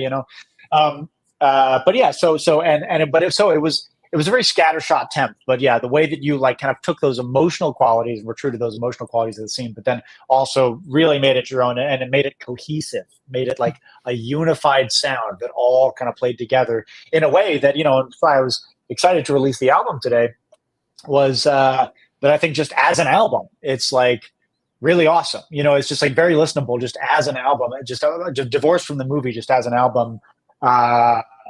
Honestly, it's fucking perfect for Halloween, or in fact, I saw somebody in the comments who was just like, I'm going to use this for my my kind of horror themed Dungeons and Dragons campaign or my tabletop thing. Yeah, exactly, like perfect for that. I think that's like the really awesome thing about the Sudbury Devil score. For sure. Like I'm not familiar with Nathan's work, but you can definitely see that you've kind of like gotten to a new place, in your horror scoring as well. Which has been awesome. All right, let me answer one of these super chats here real quick. I think one I missed here. Hey, Atun-Shei, do you plan on making a Checkmate Lincolnites focusing on the economic aspect? E.g., my state, Florida, was so mismanaged. That's part of his melancholy and charm stuff. Okay, no, I'm not going to do that. I have very clear. There's only one episode left, and I'm going to make it about a very, very specific thing. In fact, it's going to basically be about one thing, and then it's going to be climactic battles. Then it's going to be a big slam bang finish. And then Gaslight Studios comes with another super chat. Says, what advice would you give to young filmmakers who want to film small scale and short format period pieces? That's a good fucking question. Yeah, I mean, I would just say start with shorts, with a short film, small cast, make your costumes really good. That's the thing. The costumes are the sets. If you're working low budget and you're working in a period piece, you make the costumes like amazing, then you can kind of get away with it just being shot like in the woods. You know what I mean? Yeah, I mean, just make sure the costumes are great. And also, movies are not novels. Movies are short stories, even feature films. They're short stories, right? They're like, a 90-minute film really, in an ideal sense, should be one thing happening, right? It's just like a thing that happens, right? And that's really all you can pull off on a low budget. So you gotta like historical or not, if it's a modern piece, or whatever. But yeah, think of it as a short story, not a novel. It is a singular event. Make it very focused, and the Sudbury Devil, I don't think it's not a singular event necessarily. I mean, I guess it's just guys go into the woods and crazy shit happens, but at the same time, it's a central idea. Like it's about one idea and one theme. I was going to say exactly that. There's an idea that is current throughout the whole thing, and even if you get to the end, you could view it and backtrace it to the beginning. Yeah. It's like, yes, there's an idea. Yeah, I absolutely agree. Sure. If I can say also audio, I gotta say audio. Like there are two things to me that like will stop me from watching any film. Is firstly audio. If I have to listen to your film and I hear bad audio clips and claps, I'm hearing the spit on your S's or your T's or something like that. Or I can't understand you. It's just like I'm listening to Kenny from South Park or something like that. Two is lighting. If I can't see your film, so those are two things for me, and I think you nailed it clearly as well with especially a period piece, the costume stuff. You have to set us back in that time. Yeah, exactly. Yeah. No, and there's I know a lot of like indie filmmakers who do kind of struggle with that. Yeah, especially with the lighting thing. Like I think a lot of like I'm a fan of a couple of indie filmmakers who are incredibly talented and who make movies like, who that are cheaper than ours. You know what I mean? Like very micro budget stuff. And I'm a huge fan of them, but it's just like, you need a cinematographer. You know what I mean? Like you need somebody behind the camera who isn't just you, because like you're an amazing writer, you're an amazing director, you get great performances, but like you need a tattooed fucking, chain smoking Eduardo to do your lighting for you. You know what I mean? Like, yeah. But yeah, I mean, I'm very, very happy with how the Sudbury Devil score turned out. I mean, I think, I think my favorite track is Strange Weather, which, without giving too much away, is I think just listening to the album, you can tell it's pretty fucking climactic. It's the climax of the film.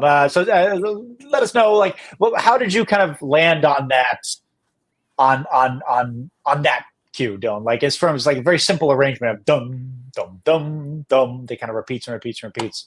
Sort of like, sure. What was your reasoning behind that? Yeah, so literally like 99 out of 10 times, like we talked about with the temp music, I listen to, I get the ideas across the emotion, but I usually never listen to it again. I want to stay true to art and the originality that we have talked to, our vision.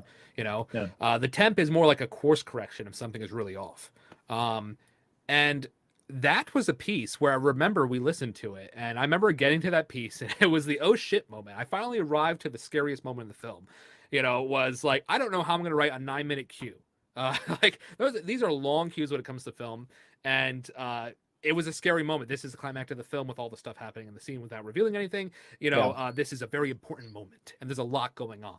How am I going to keep something singular? Because as all these things are going on, the music is almost like keeping us on track and weaving us in between the scene edits and this and that and stuff. It's keeping our idea across. It's almost like, it's the glue, in some cases. I felt, to me, I mean, I could be wrong. You'd be Dillon, you're an idiot. But like, I think it was the glue for the scene just keeping your idea and the writing and the actors, just keeping them going, the thread. Yeah. And so I remember the temp actually from, I think it was the Brooklyn people you were talking about. They had a similar 3-note or 4-note idea, and I was like, oh, Andy, we should keep that. That's a really cool idea. We'll keep this 3-note idea. And I was like, why do we have the 3-note idea play throughout the whole piece? Like, which is like, oh, that's cool. And it's also like, man, as a composer, that's really hard. Like, to keep well, and it's a 9-minute cue. So to sustain that for 9 minutes, but at the same time, though, there's plenty of other, and the reason that I love that cue so much is because it's like, it really ties together almost all of the themes and the sounds throughout the entire film. Absolutely. Kind of come together in this climactic piece. And so we have like and again, without giving too much away, but we have the theme of a stone. It's you hear it first in the cue, "Children of the Stone." There's a stone. There's a stone in the movie. You can see it in the trailer. It's not that much of a crazy spoiler, but there's it's in the poster. Yeah, there is a stone altar that has its own kind of theme, and it's got this sort of male vocal type of sound to it. Yep. Which that's Andy, by the way. Oh, is that me? I knew you used some of mine, but I was like, oh, is that just like, am I the main guy? You are the main one, yes. Yeah. Oh, okay. And I supported it, you know. I didn't want to be the main one. You were way better than I could do. So. Well, it's interesting because it sounds really good, but literally when I sent you that sample, it was like on my voice memos. It was just like, like it was just like fucking crappy. You know, the AC was running, the fan was going. You know, my dog was probably barking. So, you know, good job filtering out the crap and the, you know, but no, yeah. And that, and then you have Patience's theme. Patience is kind of our main kind of witch, played by the incredibly talented Linnea Gregg, who we're going to hang out with this weekend. It was awesome. You know, and we have Fletcher's kind of, you know, our protagonist, John Fletcher. He's got this kind of weird little horn sound, you know, and so, you know, we've got all, and the Witch's Clearing, you know, which is sort of like our main theme, which you hear in that, which is the and then we have the light.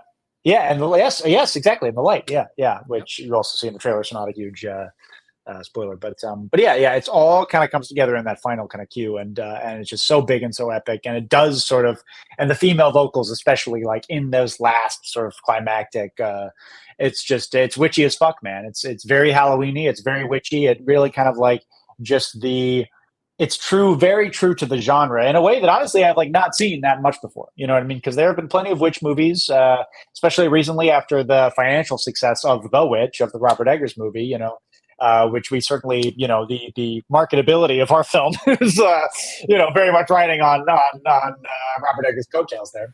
Mm-hmm. Although I think it's a very different film, as I said, just totally not classy as compared to that one. But yeah, I mean, I think it does have that kind of witchiness, that kind of satanic Sabbath, you know, licking Satan's butt type of demonic witchy energy that honestly, I just like have not really heard in many films of this genre. So I love that, and I think that's such a great cue. And it really is. I mean, that score, it's just it's banger after freaking banger. Absolutely, yeah. It was a scary time trying to write that, and that's why I remember. I mean, it's also just being smart too. I remember coming to you. I'm like, okay, Andy, I'm going to give you a preview, and I ended up actually writing a 2-minute preview. I think I told you I was going to give you like 30 seconds, but I was like, here's a 2-minute preview. I want you to sit with it, because if you don't like this idea, I've got to start over. And it's like writing 9 minutes, guys, doesn't happen in a day. All right, like it took a week or something like that just for that 9-minute cue, and I had to slowly approach you each like 2 minutes, 3 minutes there, 4 minutes there, whatever, until we finally got to 9 minutes, because I had to make sure we were on course. And you know, luckily I did. You liked the idea, but then you had to fix some stuff here. Then the ending, like make sure we're keeping and pushing this and that, and we were working off each other. It was definitely a great collaboration. I just love. I mean, You know this, our fans might not know so much, but that ending of Strange Weather at the end, last like 30 seconds, minute, whatever, where all the themes are coming in, that's a DeRosa move. That's what I love to do. I love when, I mean, the end of 1861 Overture, the themes are playing over on top of each other. You got the canon. Exactly. This is the climactic moment where all the themes are coming in. Everything you've been waiting, your hour-and-a-half long film or 16-minute overture, like, this is what you've waited for. I'm giving exactly. Yeah, like, exactly. You know, I don't want to blue ball you, man. I'm a nice guy, okay? I swallow, like. Yeah, no, it's called climax for a reason, you know. Yeah, it's what you're, you know. It's not the whole reason that you're there, but it's a major reason, you know. But yeah, no, you've got to, you know. I mean, that is, and, you know, like we said, that's such a thing that people miss, is that you got to end with a bang, not a whimper. Exactly. So one thing that we have not touched on yet that we definitely should is the We Rise Again. Oh yeah. Is the ending of Checkmate Lincolnites episode 9. Because I would love to know. Yeah. So what was your kind of creative process on that, just generally? Because I know that's very beloved, and I know, you know, people are like waiting for album number 3 specifically for that cue. They're just like, where can I find this? Where can I find this? And it's kind of like, I kind of think we should maybe like do the finale before we release the new album, because there's like not quite enough for like a full album yet. But which there are a couple pieces, I will say. There's a piece I wrote for you, and it's still my favorite I've ever written for you. It is the Irish piece. That's still one of my favorites. Yeah, no, oh yeah, that's great. Yeah. So no, there's a bunch of those. Yeah, there are, guys, if you don't know, there are several pieces that have not been heard at all yet that are coming on this album someday. But so We Rise Again. That was the name of it, right? You always name things, because I never name guys. Like, so, I'm the name. Yeah, I do all the like Drunk Andy or something. I call him like stupid names. Like that. Yeah. Like, we can't call it that. Zombies, skeletons coming to life. Yep. So I remember this was this year, right? When we wrote it, right? It was late last year. It was like October, November last year. Yeah. Gotcha. I remember being busy with my boss's work. I think we were working on a film and also the FBI Most Wanted and stuff. And so just like the 1861 Overture is when I am deprived of art and I'm just working in a sense, like, I mean, FBI music is very procedural and factory-like, you know, which is fine. I mean, this is it. I love doing FBI music. It's great and stuff, but it's very procedural and it's draining and stuff. So it's almost like I've been, you know, keeping this urge, blue ballness. And when Annie's like, oh, I've got something, I'm like, kablow! Like, this is what I've been wanting to write for months. Like, and I just pulled every DeRosa stop in the business. I'm like, oh, I want to be Danny Elfman here. I want to be like Williams here. I was going to do this. Well, let's throw in the choir, because I love fucking choir, especially after Atlantis. So like, I'm like, choir. And then the ending comes and Annie didn't ask for it, and I'm just like, you know, what can we get bigger when we have choir and we have orchestra? I mean, we have electric guitars and basses and drums. Like, we gotta get the rock band in there, because what's louder than the orchestra and the choir? And if you guys don't know, a choir in real life is fucking loud. Okay. Yeah. I mean, this is why also opera singers like Puccini and stuff can belt over the orchestra and the choir too, because people's voices are loud. But what is louder than that is technology. It comes down to rock. It's a fucking amp. Yeah. Exactly. It's an amp. Okay. You can feel your heart stopping. And you're like, oh god. So yeah, we had to do that. And so I just wanted to go ham and have some fun. And yeah, exactly. As we mentioned earlier, the Klaus theme done black metal style. Fucking, it was dope. Well, yeah, and I love the you know, and and that scene is such a trip, man, because like, you know, because not everybody who, like, I mean, in fact, I would say maybe probably 70% of the people who actually click on that video have no fucking idea who Klaus is. They have no idea, like, that we, you know, about like my channel's, you know, intricate lore, you know, like, and they don't fucking give a shit, and why should they, you know? But they're just like, oh, here's like a fun little Civil War video. I'll click on this, and then when it kind of turns into what it turns into, it's just like, you can tell, and they're into it. Like, no, I think we win most people over, but at the same time, they're like, "What the fuck?" You know, there's a Nazi and a MAGA guy, and this music, and there's like this insane production value. Whereas before, I mean, Checkmate Lincolnites, you know, just literally, it was like begun on a whim, and I've tried to keep that very homemade sort of element to it. But just the fact that it sort of began in this homemade way and that I've tried to like maintain that means Checkmate Lincolnites kind of looks like shit a lot of the time. It's like literally just me in the fucking old living room, you know? And like, and just like the Walmart lamp in the background and the mummy poster above, you know, it's like just like it just like looks like fucking garbage. But yeah, and so it's just like okay, so he like this guy like has a couple costumes, you know, okay, and then it's just like, oh no, you know, like this is a set was built for this, you know, yes. and then to hear, you know, the. You know, it's that wonderful the sort of Baron Samedi theme that we've sort of continued on from the post credit scene of the of the previous episode. It has that great kind of Jerry Goldsmith mummy kind of like rising action to it, and then that erupts into the when I stab poor Carl Casarda from In Range TV. Who felt super gross wearing the MAGA hat and the Chick-fil-A shirt, but he was a trooper. And his partner was like, he like sent her a picture, and she like was just like, that is the most horrible thing I've ever seen in my life. Never send that to me ever again. But I was like, no, I hate it. I hate how perfect you look, because he's like fucking Norwegian, and it was as Aryan as they get. You know, it's just like, I fucking hate this. But yeah, and then.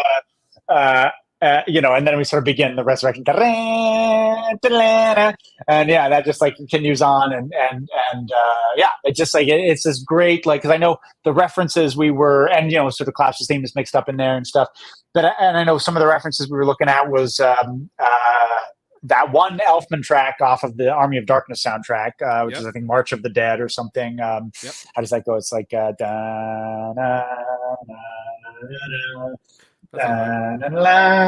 like that.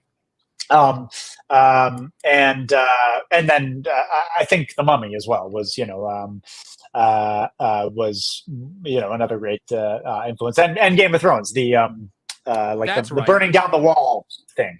Yes, that was a huge influence. But it all came together just so perfectly. And I mean, as you can imagine, I mean, just putting that whole scene together, you know, Eduardo and I building that set and creating the skeletons and stuff, which I have to go at Home Depot. They sell the skeletons with the red eyes. I have to go next month, go back to Home Depot and get like 15 more skeletons for the finale. But there's like 6 of them now, but I need like an army. So I need to like many more. But you know, just like just all, you know, it was a demanding scene, right? It was just like the work that we went through to like make that, you know, so it like needed fucking music to match. And it ended up being like at the time, I think Strange Weather might be my favorite now, but at the time it was my favorite track that you've composed for me. I think I got to give it to that one. I re-listened to it after Strange Weather, and it's just like I mean, this is a non-Dillon score, and I love Strange Weather. I got to give it second place though, because that is a Dillon score. Is the Army of the Dead, the We Will Rise Again? It's like that's me just having fun. And I think it showed in both of from the vision of the writing and the acting and the shooting of it and the prop sets. I mean, and then the music. I was just matching your level of authenticity and genuine and having fun. It's like we're just gonna have fun here. Like exactly. And just the level of adventure and stuff. And you know, and Monday, Dylan, we'll do a true adventure film. Like a true adventure film. I've got all sorts of ideas. I mean, I of course would love to do the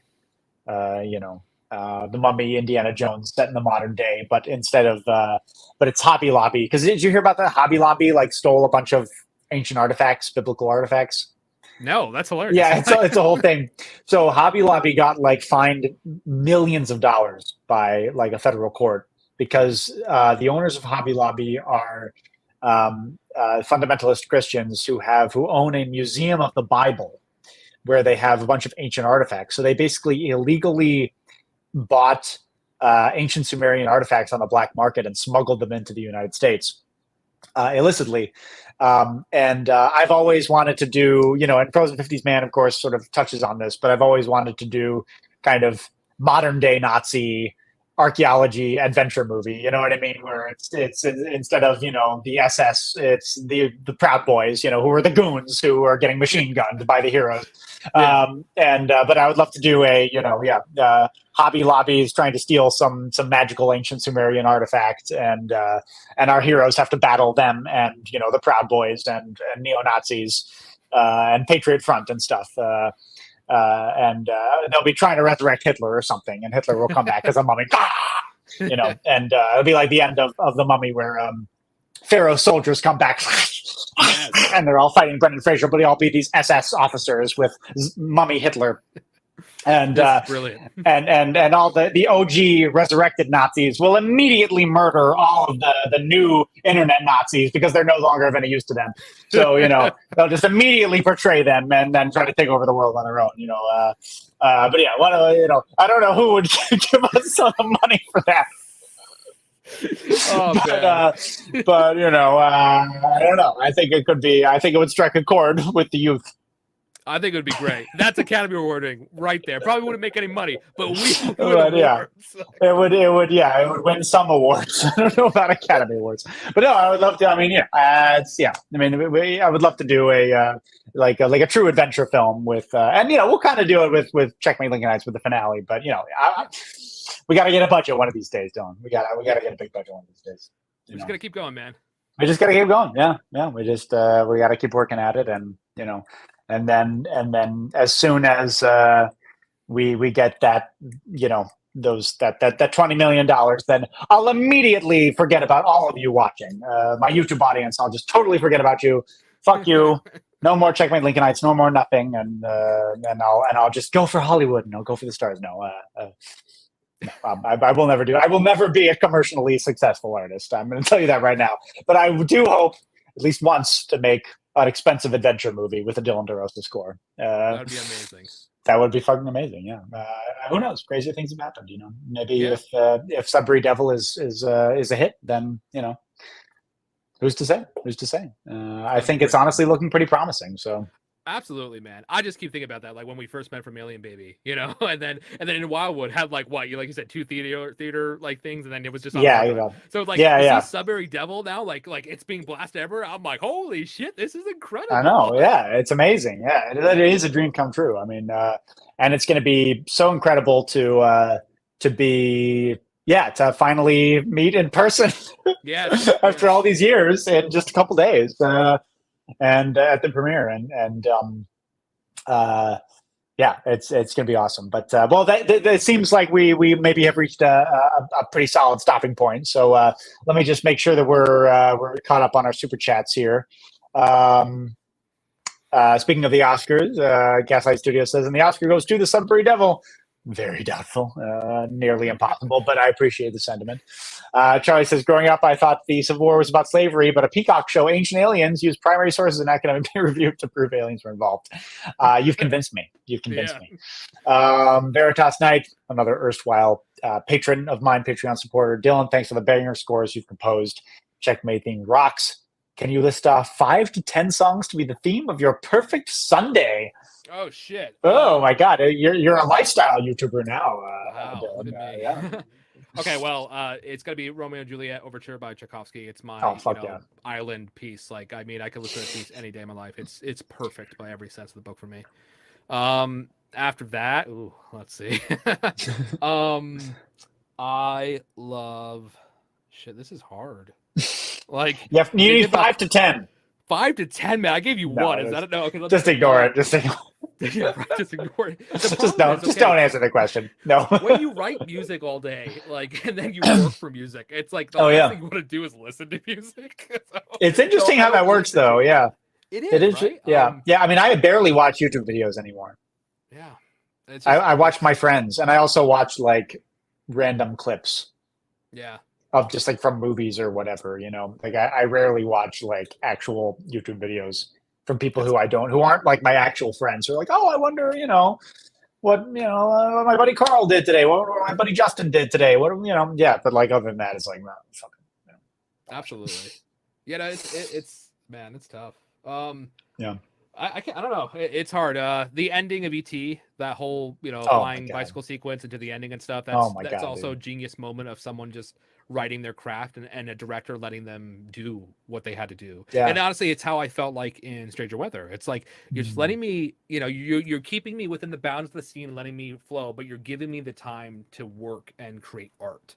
And I feel like that was the end of ET. It's so masterful what he does with all the themes. I mean, we remember this beautiful theme, but that theme maybe plays like once or twice throughout the whole film. You're hearing snippets of it until the very end, and then you're getting what he was slowly stroking you with everything. It's a beautiful masterpiece. That's what she said. Exactly. Williams, he's a dirty dog. well, and it's interesting because I saw that I think it was a Colbert interview that Spielberg and Williams did like last year, fairly recently, and Spielberg was like, "I've never given him a single note," and honestly, I was kind of like, "Really?" Really? Like, I found. I mean, like, obviously, like, yeah, he's like the greatest of all time, but at the same time, it's like I kind of found that a little hard to believe, to be honest. Yeah, I do find that hard to believe. Yeah. I'm gonna say that around 80. But he's like Steven. He's 80 years old. I mean, obviously he's a fucking genius. He's a fucking the Shakespeare of film. But like, maybe he's a little forgetful. Maybe he's romanticizing their glory days a little bit. It's like not a single note. Right? Like anything you give me is fine. Like just put it in the film. Yeah. It's like whatever. Yeah, I don't know. But I don't know. But yeah. Anyway, why don't we call it a night? Thank you everybody so much for watching.